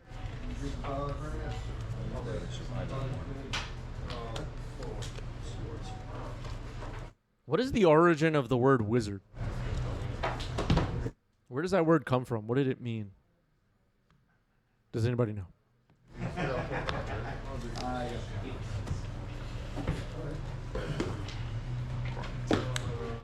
Psychic Frog comes in.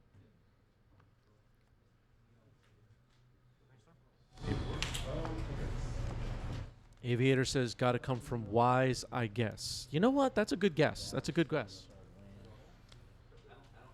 I like that. That's a really good guess.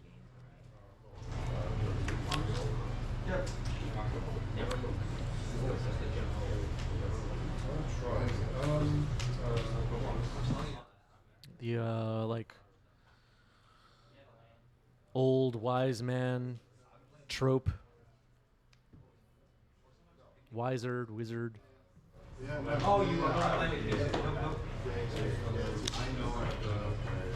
Meal says you're right. Comes from 15th century England as a slang term. Wow.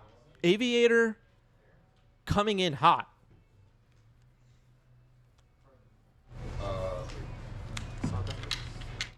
Okay, Urza's Saga comes in for Yasu.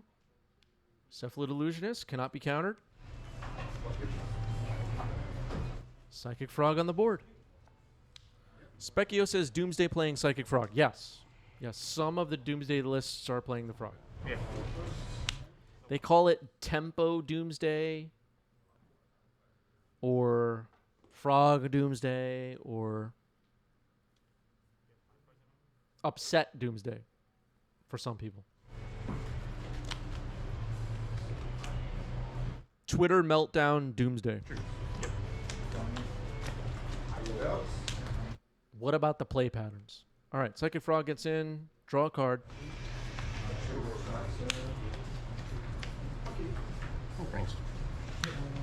Here's a brainstorm for Sam.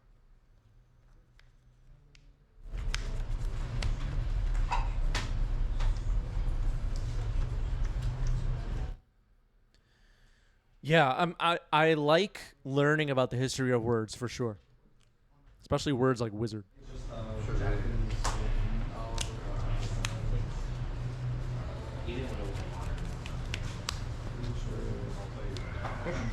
Trigger.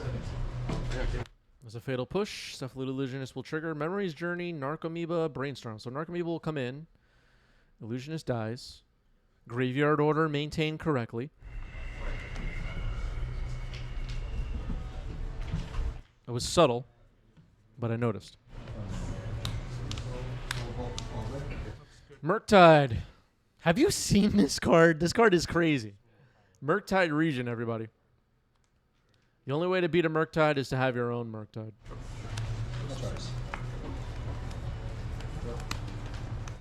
Urza Saga, 2 counters on it now. Here's Teferi Time Raveler. That could be a way to deal with Murktide. Daze. Daze gets paid for. Oh, good. Yeah. Okay, sorry. I was expecting a second days. Bounce draw.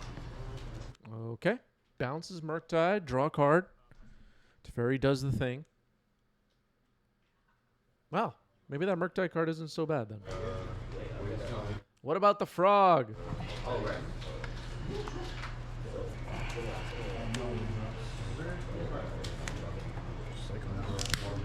Yep.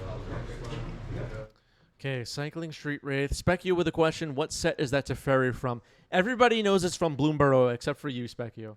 I'll attempt to searchable extraction triangle. Ugh. Pretty good. Opposition Agent. Psychic Frog did not go after Teferi. Right? Kiv with a great question. Is the kill from Breakfast here Narcomoeba's Dread Return to Thassa's Oracle? That is exactly right. That is exactly right. All right, so before Opposition Agent can stop Urza's Saga, the search anyway, it is swords, and now Yasu will search for Shuko. Hype Train Conductor Harry wondering what's a Bloomborough. Yeah, I'm just playing it out. Oh, shuffled the wrong thing.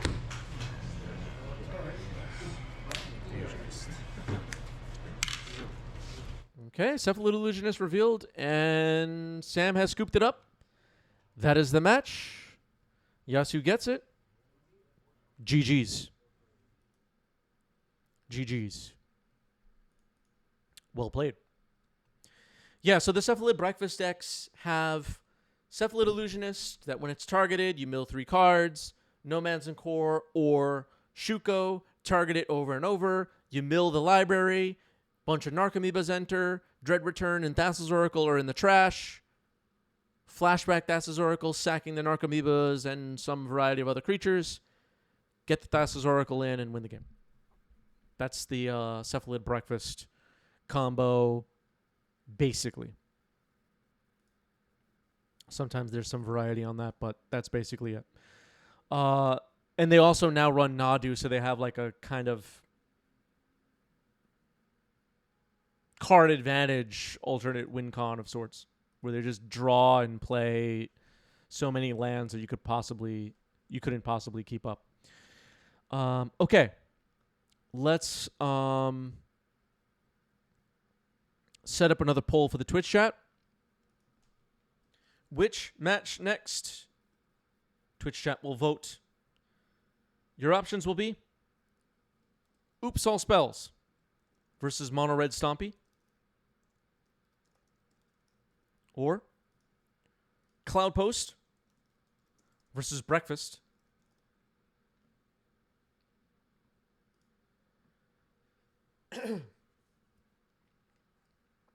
or Lands versus Oops All Spells, Lands versus Demir Tempo, or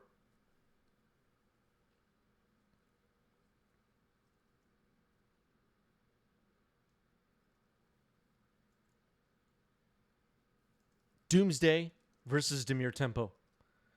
2 minutes to vote. Get your vote in.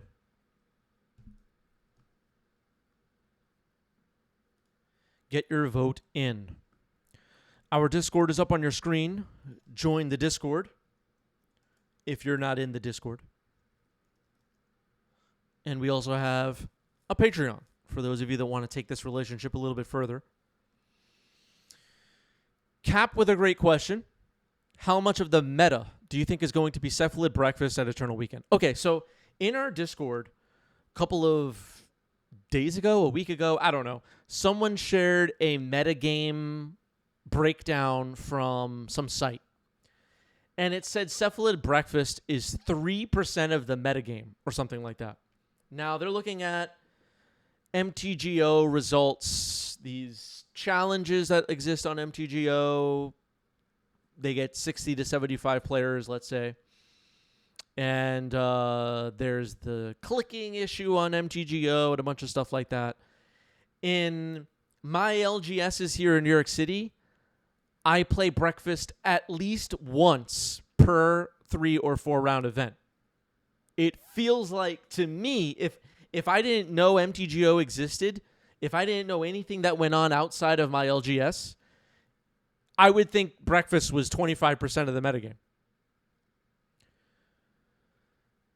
Eternal Weekend and events like that tend to sync up, for the most part, with MTGO metagame share. But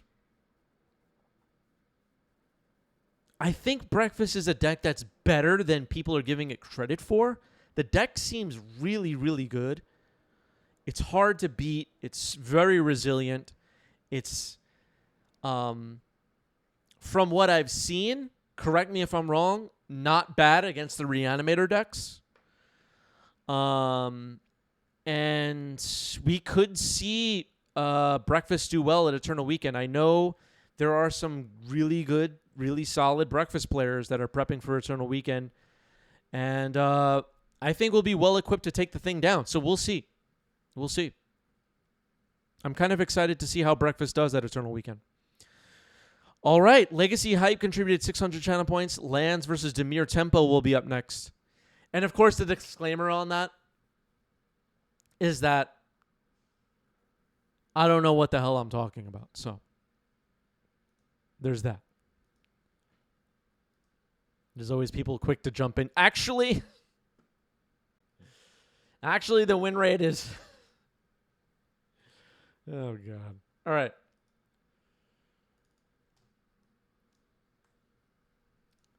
Yeah. Let's set this up.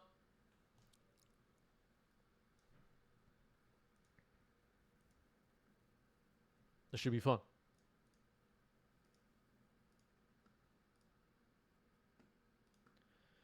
Diving in.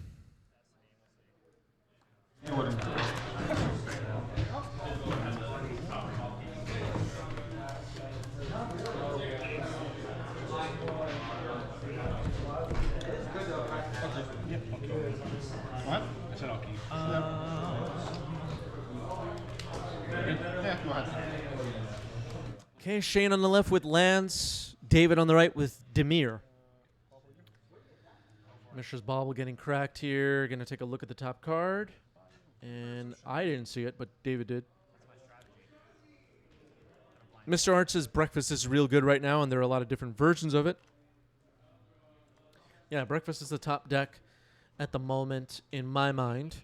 Also a top deck at the moment, Demir Tempo. These Demir Frog decks, kind of the late 2024 Delver deck in the format is these Demir Frog decks.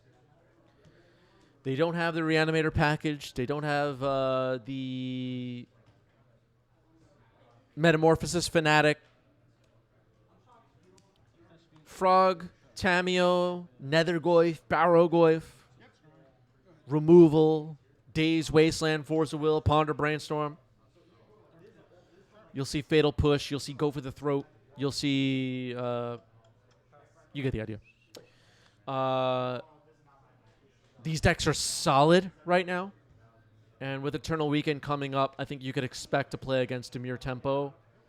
If you're not prepared for Demir Tempo, I don't know what you're doing. Lush Portico, Surveil. On turn 1 for Shane. Dumps a Loam into the graveyard. Okay. Okay, we got a game. It's like drawing a card right there.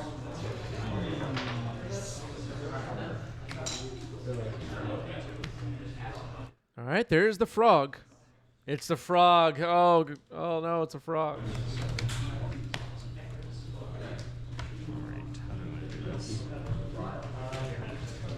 One of these. Yes. Windswept Heath.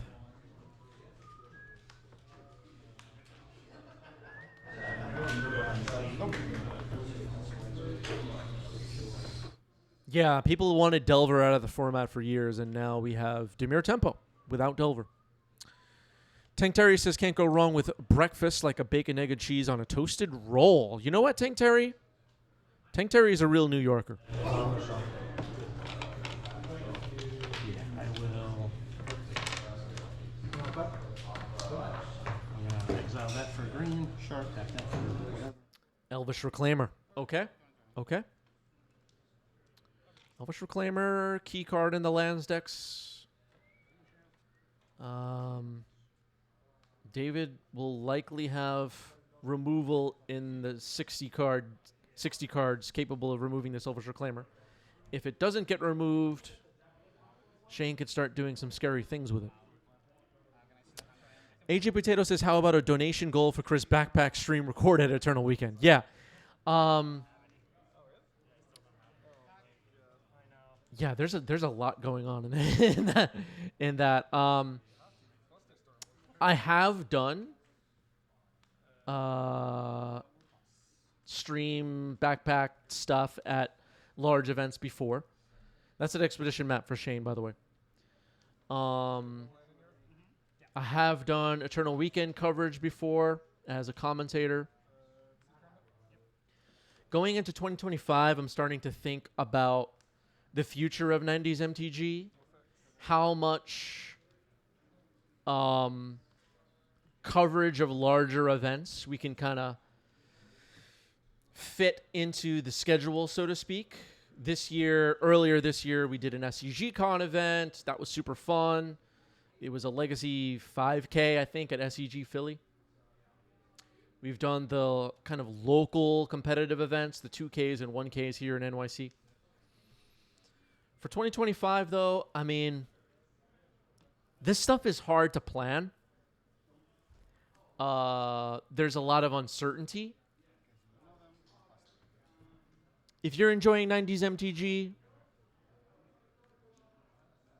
you want more coverage of large legacy events, and you think this channel will be a great place to showcase them, consider becoming a member.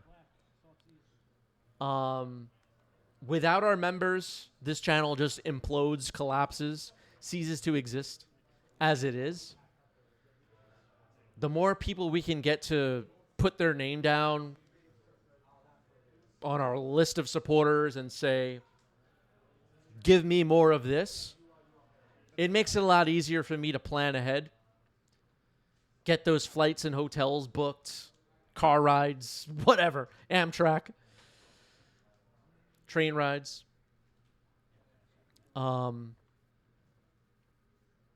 Without their memberships, it's really hard to grow. So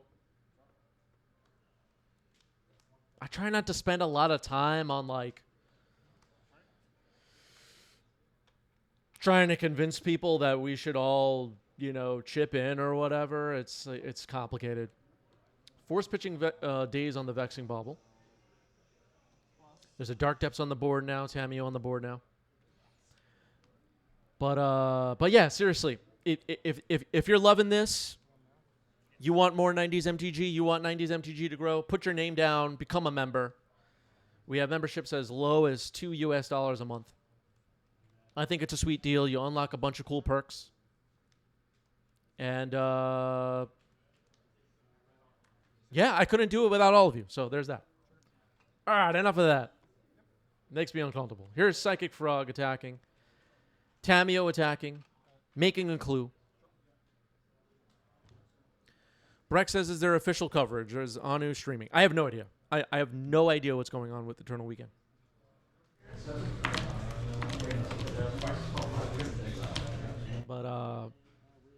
But yeah. Murktide region, everybody.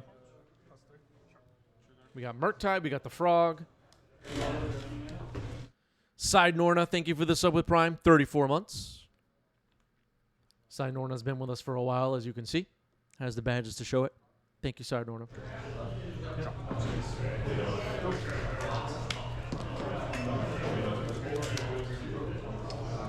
Plus, I will move to combat. That's 6. Urza Saga for Shane. Hits the board. Elvish Reclaimer has survived. Expedition Map has survived. There's a Wasteland on the board.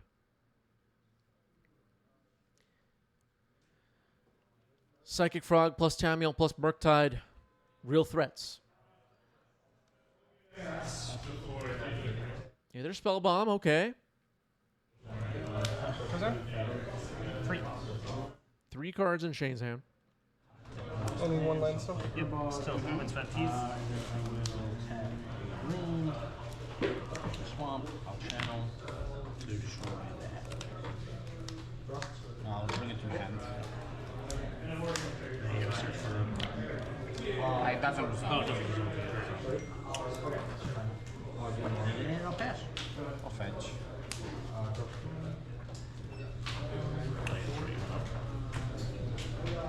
Activate Stoneforge.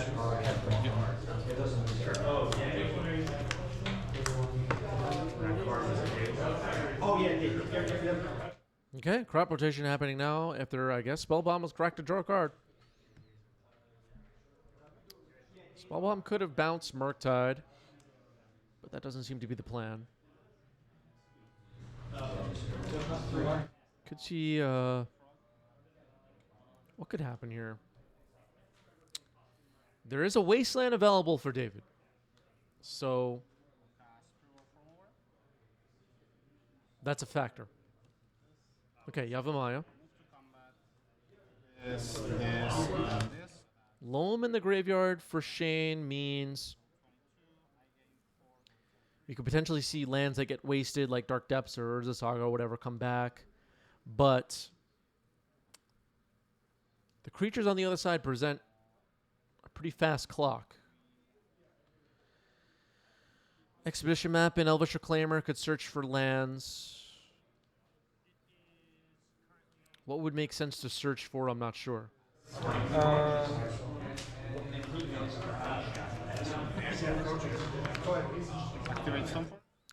Saviored with an exciting announcement. Just became a member on YouTube as well, Chris. You deserve the success for all the hard work you put in for the legacy content. Thank you, Saviored. That really means a lot to me. I appreciate it. Some of you out there have doubled up on memberships or whatever, and it means a lot. It keeps this thing going.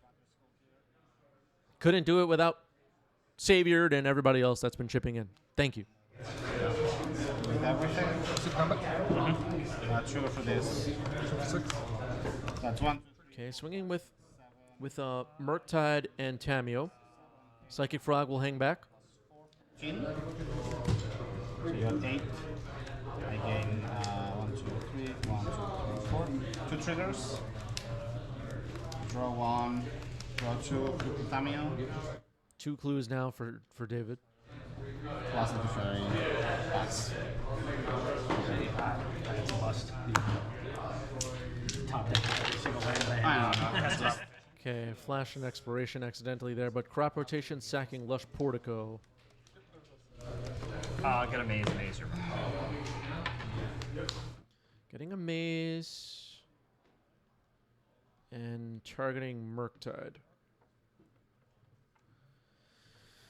So the maze is allowed. A second wasteland. Interesting. There is a life in the loam in the yard, so just like wasting Maze of Ith does not feel super exciting. Dark Depths getting tapped for mana because it's a forest. Elvish Reclaimer, it looks like... Nope, Expedition Map. Yeah, so Shane, it looks like, didn't want to sack any of the lands in play, so searching for a wasteland with Expedition Map.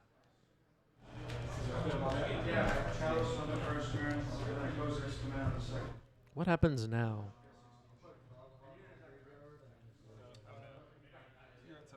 Okay, looks like Dredging Loam. Looks like life totals have been completely lost. Looks like nobody knows how to fix it. Looks like we're playing Commander. Oh boy. They really... Alright, I got it. We fixed it.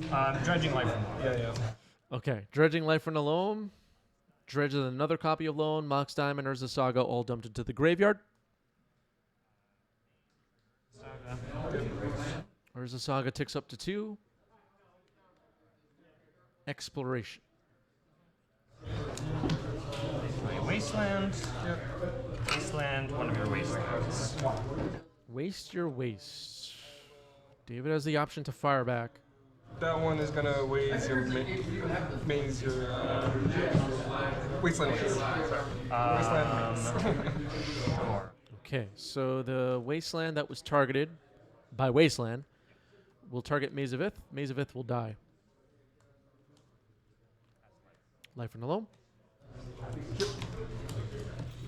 Return Maze, Wasteland, Urza Saga. Plays Maze of Ith. Did the Life from the Loam just go back to hand? What just happened here? I think the Life from the Loam accidentally went back to hand. Should be in the yard.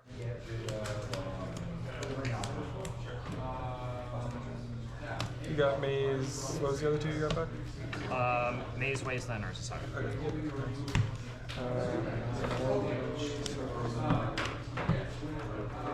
Okay, Shane not noticing. I think that's what happened. Kyle saying that's what happened. Ah, it's been corrected. Okay, it's been corrected. Shane just goofed for a moment there. All right, moving on. Here's Brazen Borrower getting flashed in.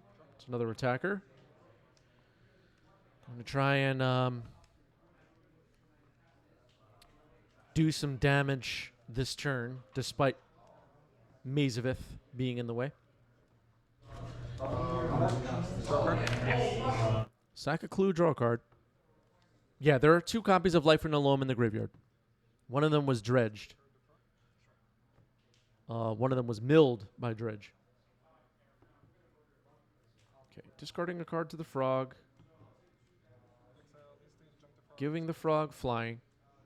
Growing the Murktide.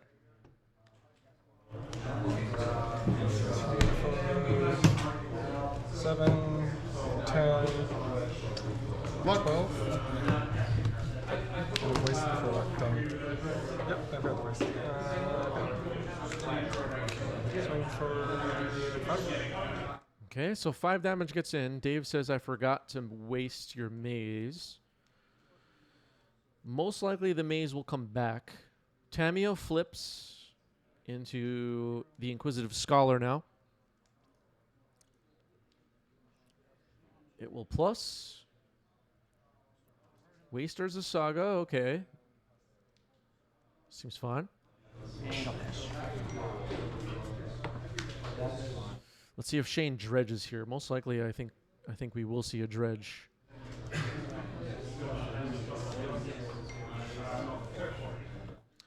Pew Pew says I wasted the Saga because I thought he was still on Lava Spur Boots, which would have killed me on the crackback. But he told me he wasn't playing it, so wish I had wasted the maze. Yeah, I don't know how much Lava Spur Boots is getting played right now. I feel like I haven't seen that card in a while. Has that card just died off? Yeah, it's true. Shane used to be running Lava Spur Boots. I do know that, but that card might just be completely shut out of Legacy right now. Yeah, it's been replaced by Vexing Bauble, exactly. Just haven't seen Lava Spur Boots recently. Could come back, though.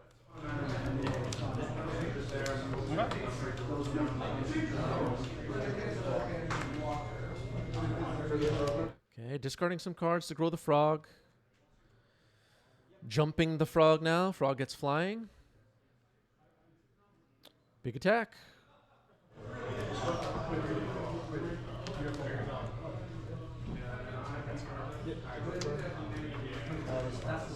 Okay, sacking Urza's Saga to Elvish Reclaimer. What does Reclaimer want here?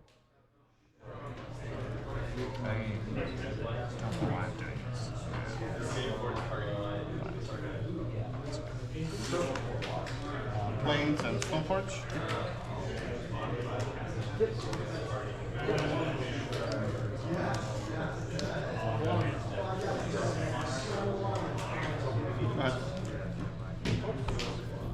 There's an exploration now on the board for Shane. Finds a Ghost Quarter. I think I heard Shane say, I'm not really sure why I'm doing this right now, but whatever. So the timing on that Elvish Reclaimer activation wasn't particularly significant. The rest of the damage looks like it's going to come through. Murktide will be sent back on defense by Maze of Ith.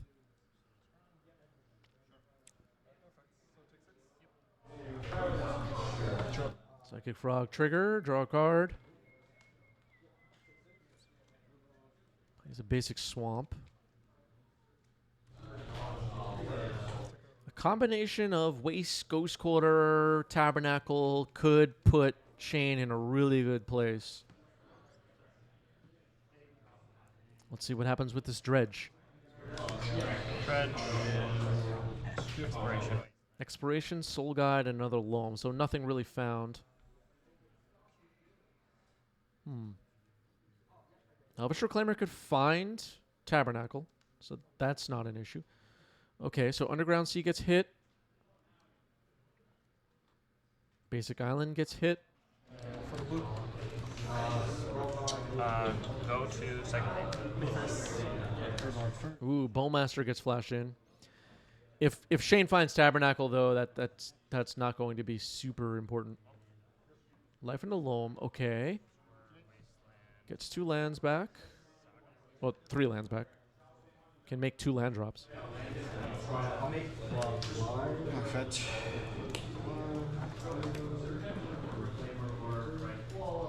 Baseline Ghost Quarter. Okay, wasting. And I think we're close to closing this out for Shane. Sacks Wasteland to Reclaimer. There is still Tameo on the board, don't forget. Tabernacle. And it looks like Dave has scooped it. Tameo wouldn't die here. Okay, it's a scoop. Going to game 2.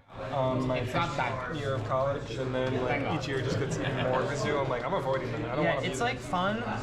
Wow.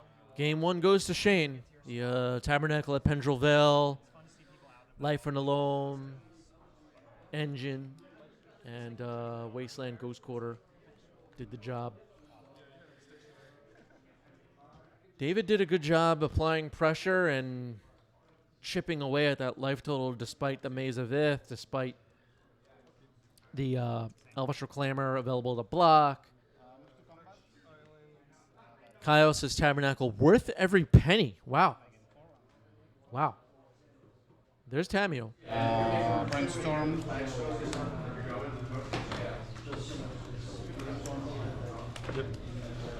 Urza Saga comes in. Gets a counter. Play an island and play Ponder. Saga. Mox Diamond discards an Urza Saga. Swords Tamio. We had someone on stream earlier today asking if lands runs removal. There's a Swords. Takes out Tamio. Passing the turn.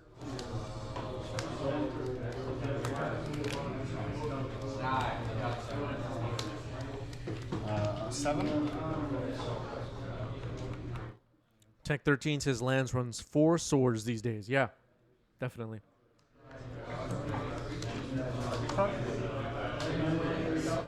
Other than punishing fire in years past, like 2023, 2022, going back further than that, 10 years ago, what removal spells other than punishing fire were played usually in lands?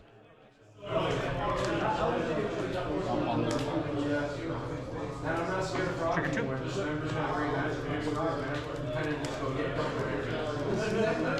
Just Maze of Ith, Glacial Chasm, Tabernacle, stuff like that.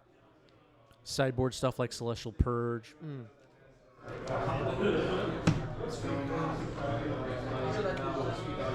There was quite a while where, like, really the at least one of the main removal spells in lands was Punishing Fire.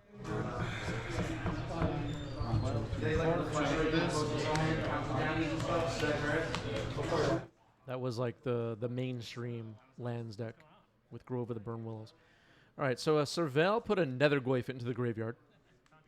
Yeah, Drop of Honey. Drop of Honey was one we saw for a while, yeah. I had this member in my sideboard and I took it out for certain. All right, Shane's making some constructs. Searching now. It looks like. It was more or less because I like to use a circle attraction if I can. Are those constructs without sleeves? I don't know if I like the ley line. I mean, it stops the frog from flying. Yeah. And I mean, either Spellbomb is found. That could help later on. This is like I kind of rebuilt the deck stack from the last time I played. Okay, Mayor of Pendrell Vale. Hype Train Conductor, Mayor says, just inner sleeves. That's Shane in the chat talking about the constructs. Okay, so we got some inner sleeves on the constructs, but that's it. A little bit strange. A little bit strange. I'm not going to judge, but it's a little weird. Wow, we reached our sub goal, and the alert was so damn loud. 260. Thank you, everybody.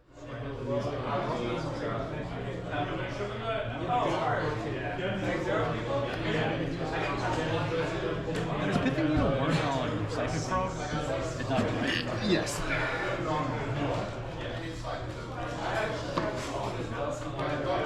I still dropped off. Yeah.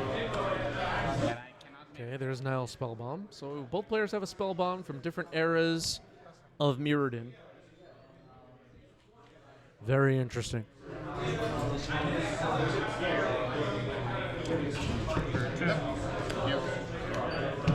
Consigned to memory on the Urza Saga trigger. Okay, so this thing's not making any constructs.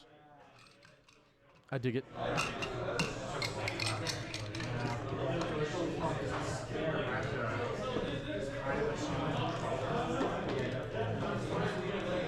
Kyle with a great question. What's the best Spellbomb? It might be Nile Spellbomb. Right? Is there a better one?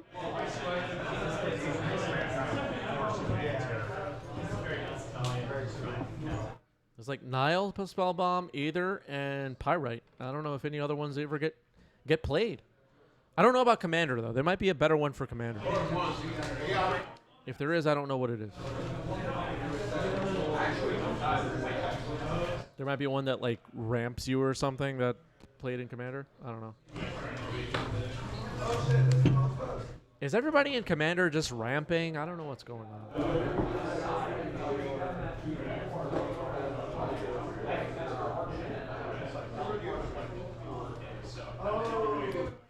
Big attacks from these constructs. David's in some trouble here in game 2. Dark Depths on the board. Urza Saga ticked up to 2, but it cannot make constructs. Cannot make constructs. Murktide. Oh, that's the game. Murktide into Spellbomb just isn't going to be enough. Shane gets it. GG's, and now Spellbomb is the winner. GG's. Well played. Okay. It's Kama in the chat is making a really good point. Pyrite Spellbomb is now called the Boogie Bomb from Fortnite, and it's clearly the best. The Boogie Bomb might make it the best one. I never played Fortnite before, at least not more than like a round or two. But the Boogie Bomb card, which I own, looks really cool. I'll say that.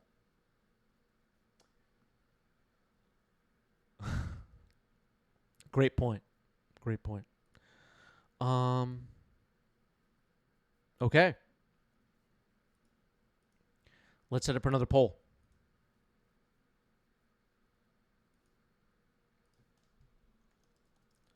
Which match next? Your options will be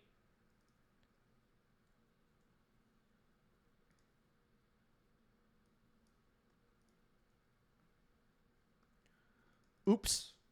All Spells versus Mono Red Stompy.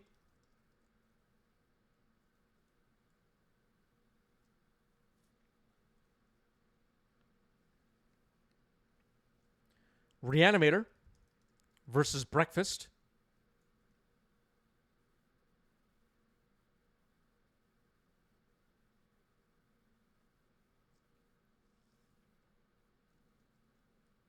Lands versus Oops All Spells. 2 minutes to vote. There you go. Get your vote in. Vinny hoping for some Eldrazi. Yeah, we don't have any Eldrazi in the queue right now. We did clear out the queue with Foundations dropping. We had a bunch of matches that were not yet streamed go up on YouTube for our members. If you're interested in some bonus rounds of 90s MTG, hit join on our YouTube channel. We have a lot of matches going up on there. All right. Votes are coming in. Our Discord is up on your screen. Join the Discord if you're not in the Discord. We also have a Patreon for those of you that want to take our relationship a little bit further. Join us on Patreon. Appreciate it.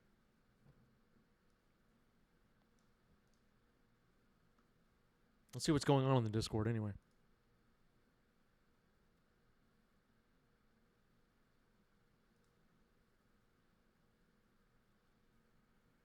Nice looking deck. Little over a minute left in the poll.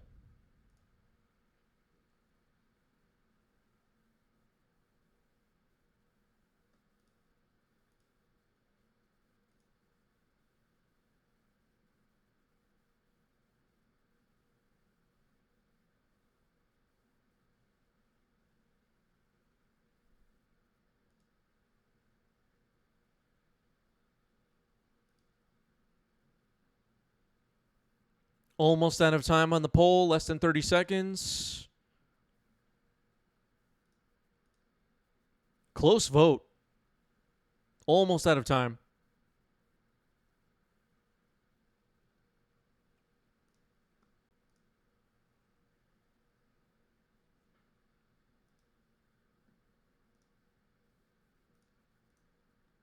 And we are out of time. Lands versus Oops.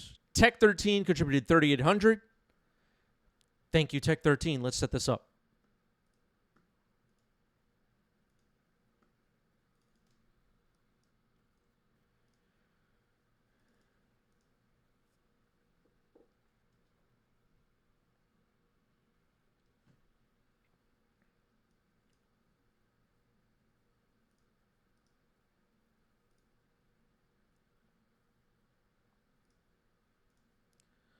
All right, diving in. I I mean, it definitely skews like very like extremely blue. Like Loris is like 50% of the meta. It's like Loris. Shops is now like paradoxical outcome shops. Some dredge, some mono white, and like a bug. All right, we have Greg joining us again on the left with lands, and on the right we have Sam with Oops All Spells combo deck. Very cool combo deck. And worth pointing out, the Oops deck, I believe still at this point, has no reserve list cards, is a legitimate competitive deck, and is a great place to start for people trying to get into Legacy, given the cost of the deck and its ability to put up results. Probably an underappreciated member of the family for Legacy. Oops All Spells. The deck doesn't have lands, at least not lands on the front side of the card. It has lands on the back side of some cards in the deck. It mills its own library using Balustrade Spy or Undercity Informer, and does the Narcomoeba Dread Return Thassa's Oracle thing to win the game. So Loam targeting Tabernacle, Cabal Pit on the board.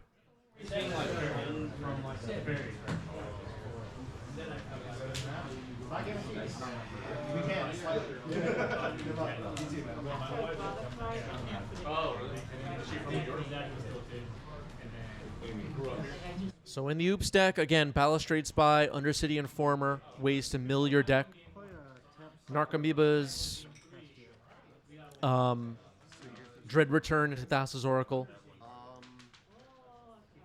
That's the that's a blue modal double face card land coming in tapped.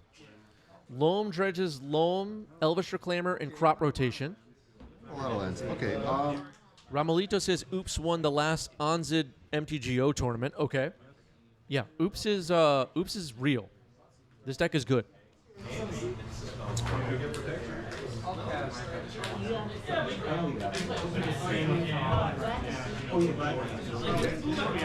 Great Tabernacle. Yes. You're going to be out there in the competitive Legacy world trying to win some tournaments, and someone plays Sink It to Stupor face down on turn 1. Okay. The Wasteland just took it out. Or Agadim or Turn Timber or one of those lands face down.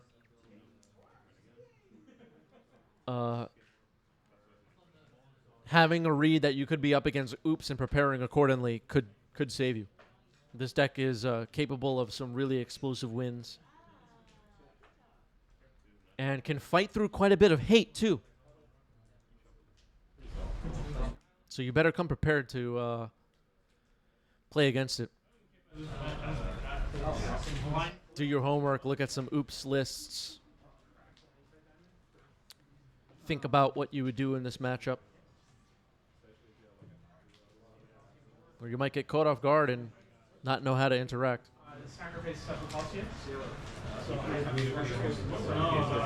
In a lot of ways, it's similar to the breakfast decks. I mean, you're trying to mill your library. Narcomoebas enter, then Dread Return into Thassa's Oracle. All right, discarding a Balustrade Spy to hand size. That kind of gives Greg a full picture of what's going on.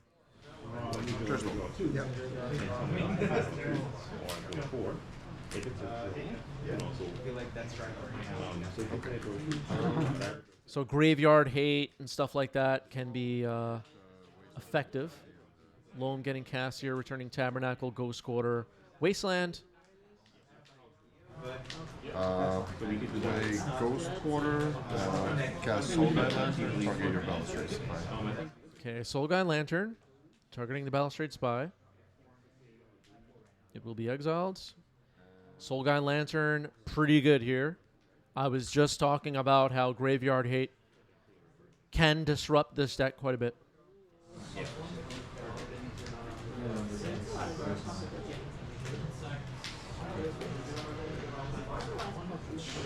The Oops deck sometimes runs. Oh man, what's the there's an evoke green creature that like blows up artifacts or enchantments. I can't think of the name right now, but there's an evoke creature. It costs 2 to evoke, and it's green. They can sometimes find that with Summoner's Pact and get out of Foundation Breaker. Thank you. They can get out of situations like this by tutoring for Foundation Breaker.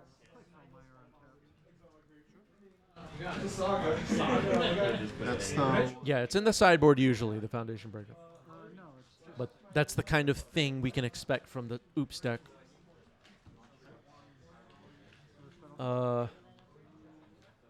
This is the new MH3 uncommon mono black spell that like destroys creatures or planeswalkers or whatever, getting played as a land.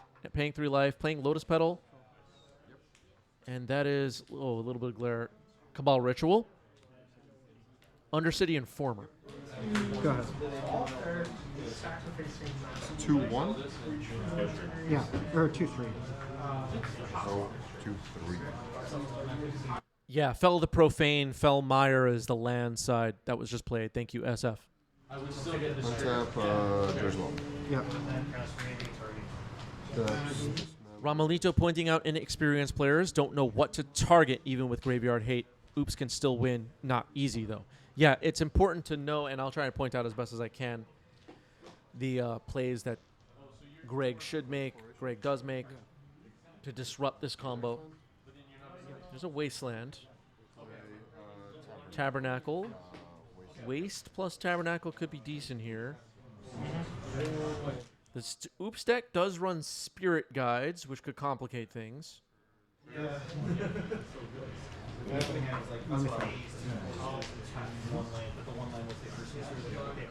Force of Phil. Thank you for the sub with Prime. 44 months for Force of Phil. What's up, Force of Phil? Saw Force of Phil jamming on stream earlier. Oh, you see it We'll pay for. Okay, paying for the Tabernacle trigger with Simian Spirit Guide. Undercity Informer will remain on the battlefield. Tax. Yep. 17. I have you at 18 already. I think you've capped this twice. You're probably right. 16. Yeah, I think you cast low enough with it twice. Yep. Yeah, Cabal Pit, Greg's land does damage to you when it taps for mana. Play Boggart Bog, untapped, going to 14.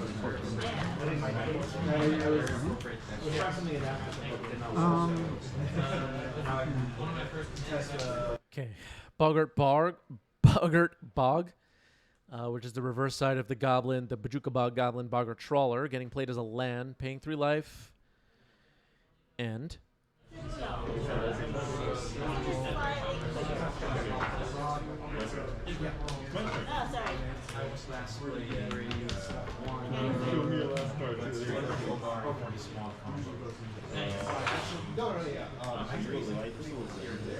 Three cards. Yeah. 3 cards left in hand for Sam. Maybe thinking about comboing off.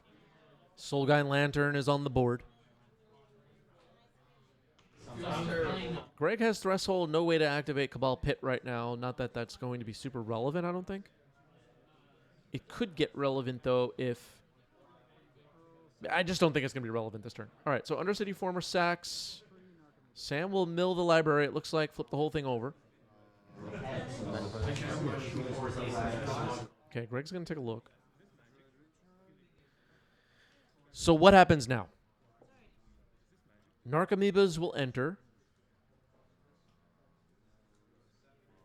And then most likely sacking Dread Return to get Thassa's Oracle. The thing is, there's a Soulguide Lantern on the board. So we got to see how this goes. Okay. Okay, so your memories journey.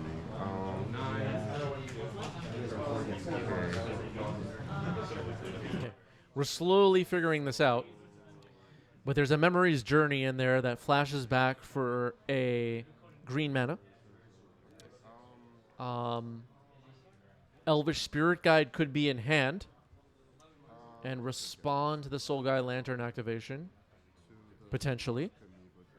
Trigger, you're gonna have to rescue your ship somehow. Probably exiling a Spirit Guide and casting. Greg can check how many Elvish Spirit Guides are left in the deck. Things. Okay, I will respond to the first Narcomoeba trigger by popping target your graveyard. I will. Yeah. Okay. Do this to. Okay, exiling an Elvish Spirit Guide. And so in response to the first Narcomoeba trigger, or all the Narcomoeba triggers, whatever, Greg is activating Soul Guide Lantern to try to exile the graveyard. So let's see what Sam chooses with Memories Journey.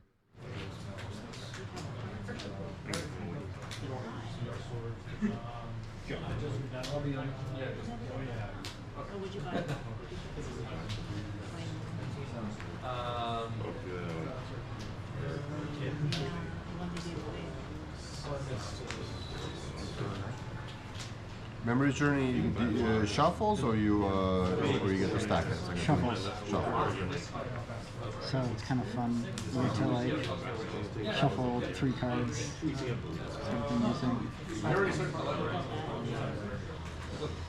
So Sam trying to figure out which up to 3 cards will be shuffled into a very small library. Okay. Look like Lotus Petal and a double face card, but I'm not sure which one. Okay,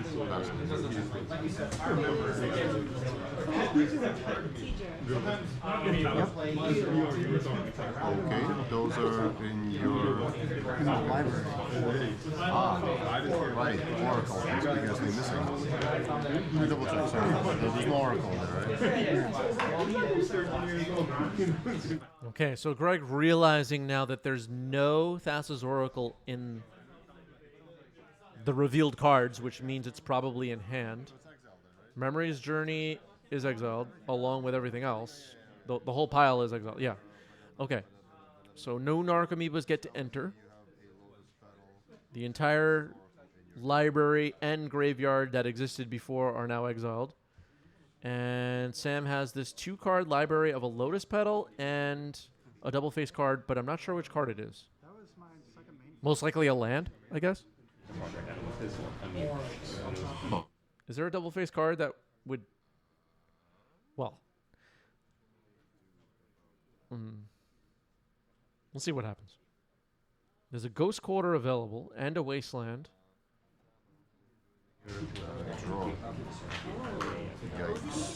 Okay, SF in the chat is Sam and says, I think it was Sink into Stupor. That would make sense. Wasting your mana doesn't seem to matter anymore. So I can run out depths, and then it's still not enough. Soporific Springs can be played as a land. Greg trying to figure this out. Okay, Life Run Alone. Returning Nurturing Peatland, Dark Depths, Wasteland. Most likely this Boggart Bog is going to get wasted, is my guess. Peatland will be land for 1. Crack this, I'll draw a card, I'll be at 15.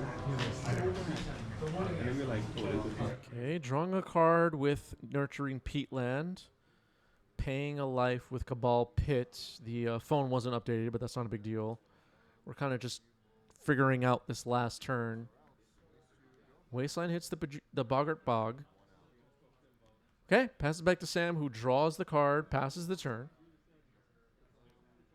1 card left in Sam's library. It's either Lotus Petal or, we're guessing, Sink into Stupor, the blue modal double face land. And we think Thassa's Oracle is in hand. So now, Loam. Greg's actually at 14.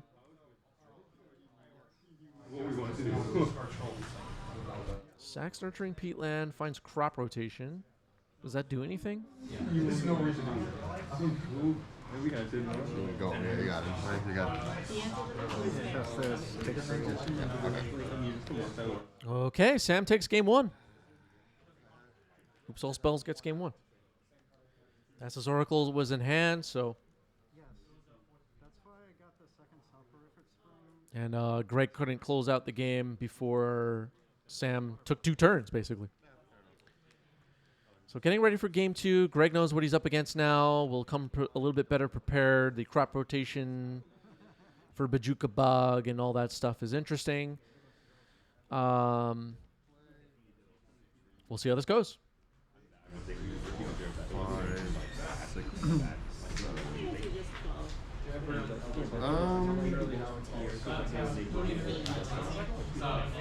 The Oops All Spells decks tend to, like many combo decks, kind of get you in game 1 and you're just, whoa, I got caught so off guard, I lost. And then game 2 and 3, it's a little bit harder for them to pick up some W's most of the time. The combo decks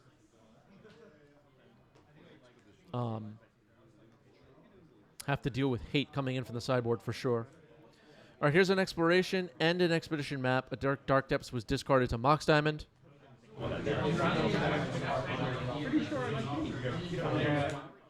Sinorna says, I will not tell you what deck to play or not to play, but Oops All Spells is a one-note deck that had many weak points. Yeah, I mean, this Oops deck does have some weak points you can take advantage of.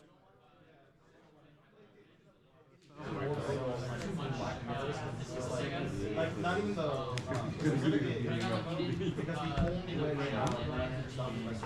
Okay, so Fellmire or whatever it's called fell into Profane's reverse side, gets played as a land. Lotus Petal was the other card played into the Glare. Here's Dark Ritual. Uh-oh.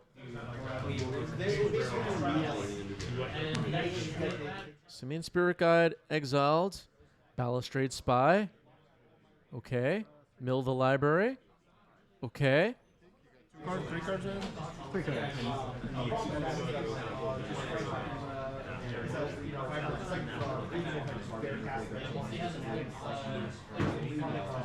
Pew Pew saying Oops is the strongest it has ever been, in my opinion, with the new Jack-O-Lantern plus Memories Journey tech.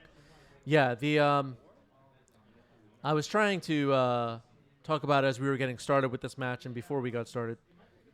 This Oops deck is the real deal. Like, you can expect to see this Oops deck at top tables. This deck is not some kind of jank brew. It's a legitimate competitive deck. Is it 20% of the metagame? Maybe not. But it's out there, and it's putting up results. Greg taking a look at Poxwalkers, it looks like.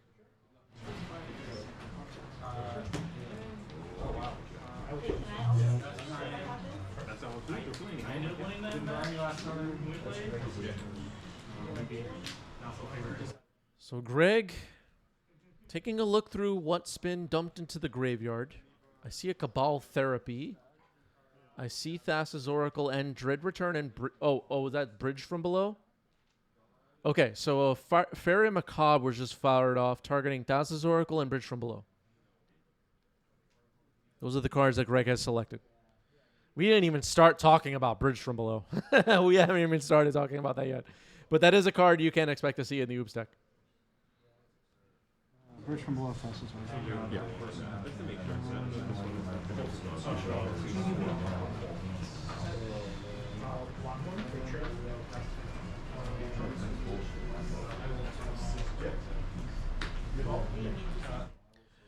Jidhem says, as a joke, any deck that's not blue, black, or Eldrazi is jank right now. There are people that really believe stuff like that, and they will run into decks like Oops and lose. They'll just lose the game. I have no idea what's going on. Yeah, Ramalita pointing out this deck does not have reserve list cards, the Oops deck, and relatively affordable for new Legacy players. All right, so it looks like the Fairy Macabre has resolved. What happens now?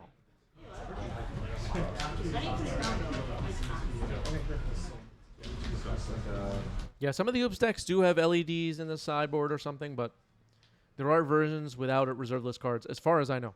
Still getting played. Narcomoebas enter.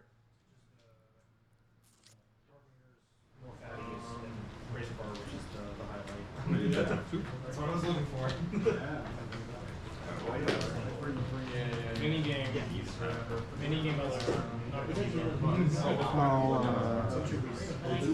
Sacrifice Narcomoeba to cast Cabal Therapy, trigger on the Coxwalker. Sure. Name rotation. Okay, Cabal Therapy names Crop Rotation. The hand is revealed. It's just another Fairy Macabre. Okay. What's Sam's plan here? Sam is in the chat and says, I drew Memory's Journey this game. So Memory's Journey is in hand. Is there a way to win? I'm not sure. We're going to have to wait and see. Okay, sacking Poxwalker to Cabal Therapy, it looks like. Sacrificing this, targeting you. Okay, so flashback of Cabal Therapy is on the stack. Greg's most likely just going to fire off this fairy because otherwise it will be discarded. Question is, what will we hit this time? Before an opening hand can have wasteland troll. That's the problem with but if that's your hand, you cannot assume range. Yeah. I mean, like, you can't even have that. I had that happen all the time where I'm like, yeah, it's weird. No breaks this turn. Yeah, I don't have any. But the thing is, what is the plan for Greg?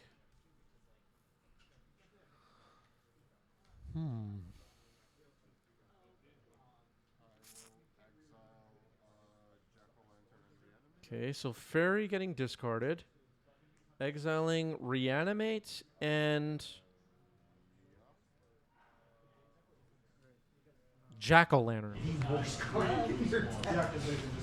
Name nothing.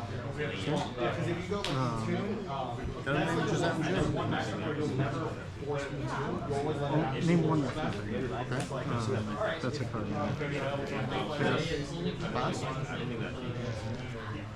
Okay, Sam passes the turn. No cards in Sam's library right now. Bajukabog. Oh, man. All right. All right. Wasteland on the Fellmire. All right, that's going to be a scoop. Going to game 3. Doesn't make any sense. Like you're just.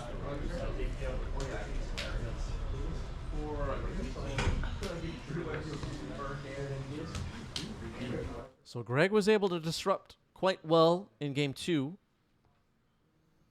Sam will be on the lookout for fairies here in game 3, I guess. Sam will be on the play, though. And I think so far it has become clear that the Oops deck is capable of some fast wins. So let's see how this goes. I guess I'll.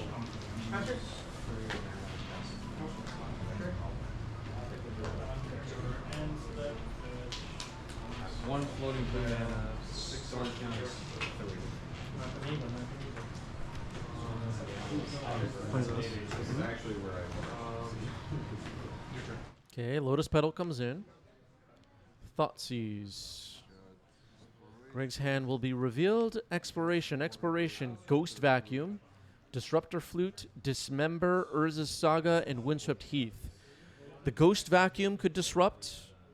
The Disruptor Flute could disrupt. Disruptor Flute. and Ghost Vacuum are the key cards in Greg's hand, I would say.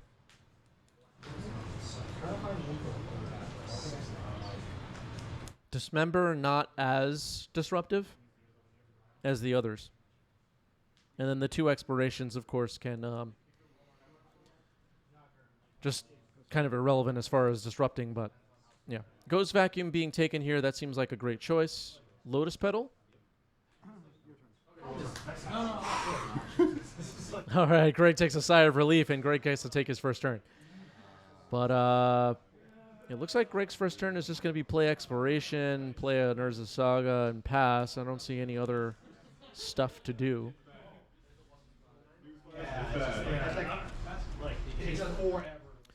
One Must Fall says, I personally hate this matchup. I play lands, and Oops is quite popular in local meta due to the price of the deck. Yeah, I mean, I don't think you sign up for tournaments with lands thinking, oh boy, I'm going to beat all of these like Doomsday, Storm, and Oops players, but, you know.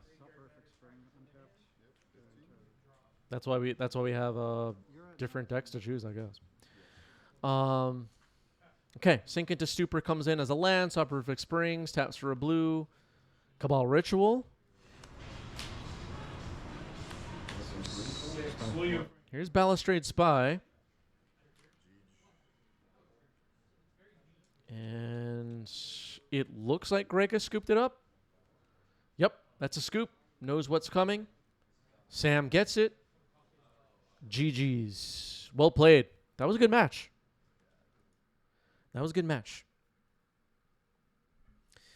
Yeah, Doomsday, you have some game but can't get them all. Yeah.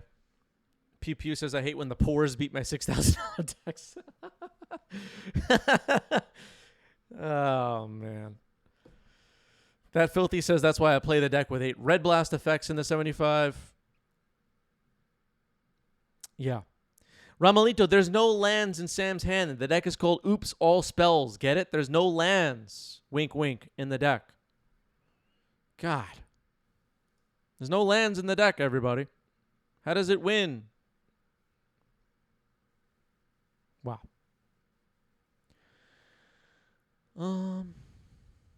Yeah. Legacy, everybody. The best format. You could get Oops All Spelled while you're trying to Expiration Loam. What a game.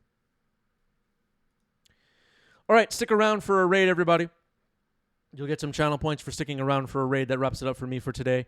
Join the Discord if you're not in the Discord.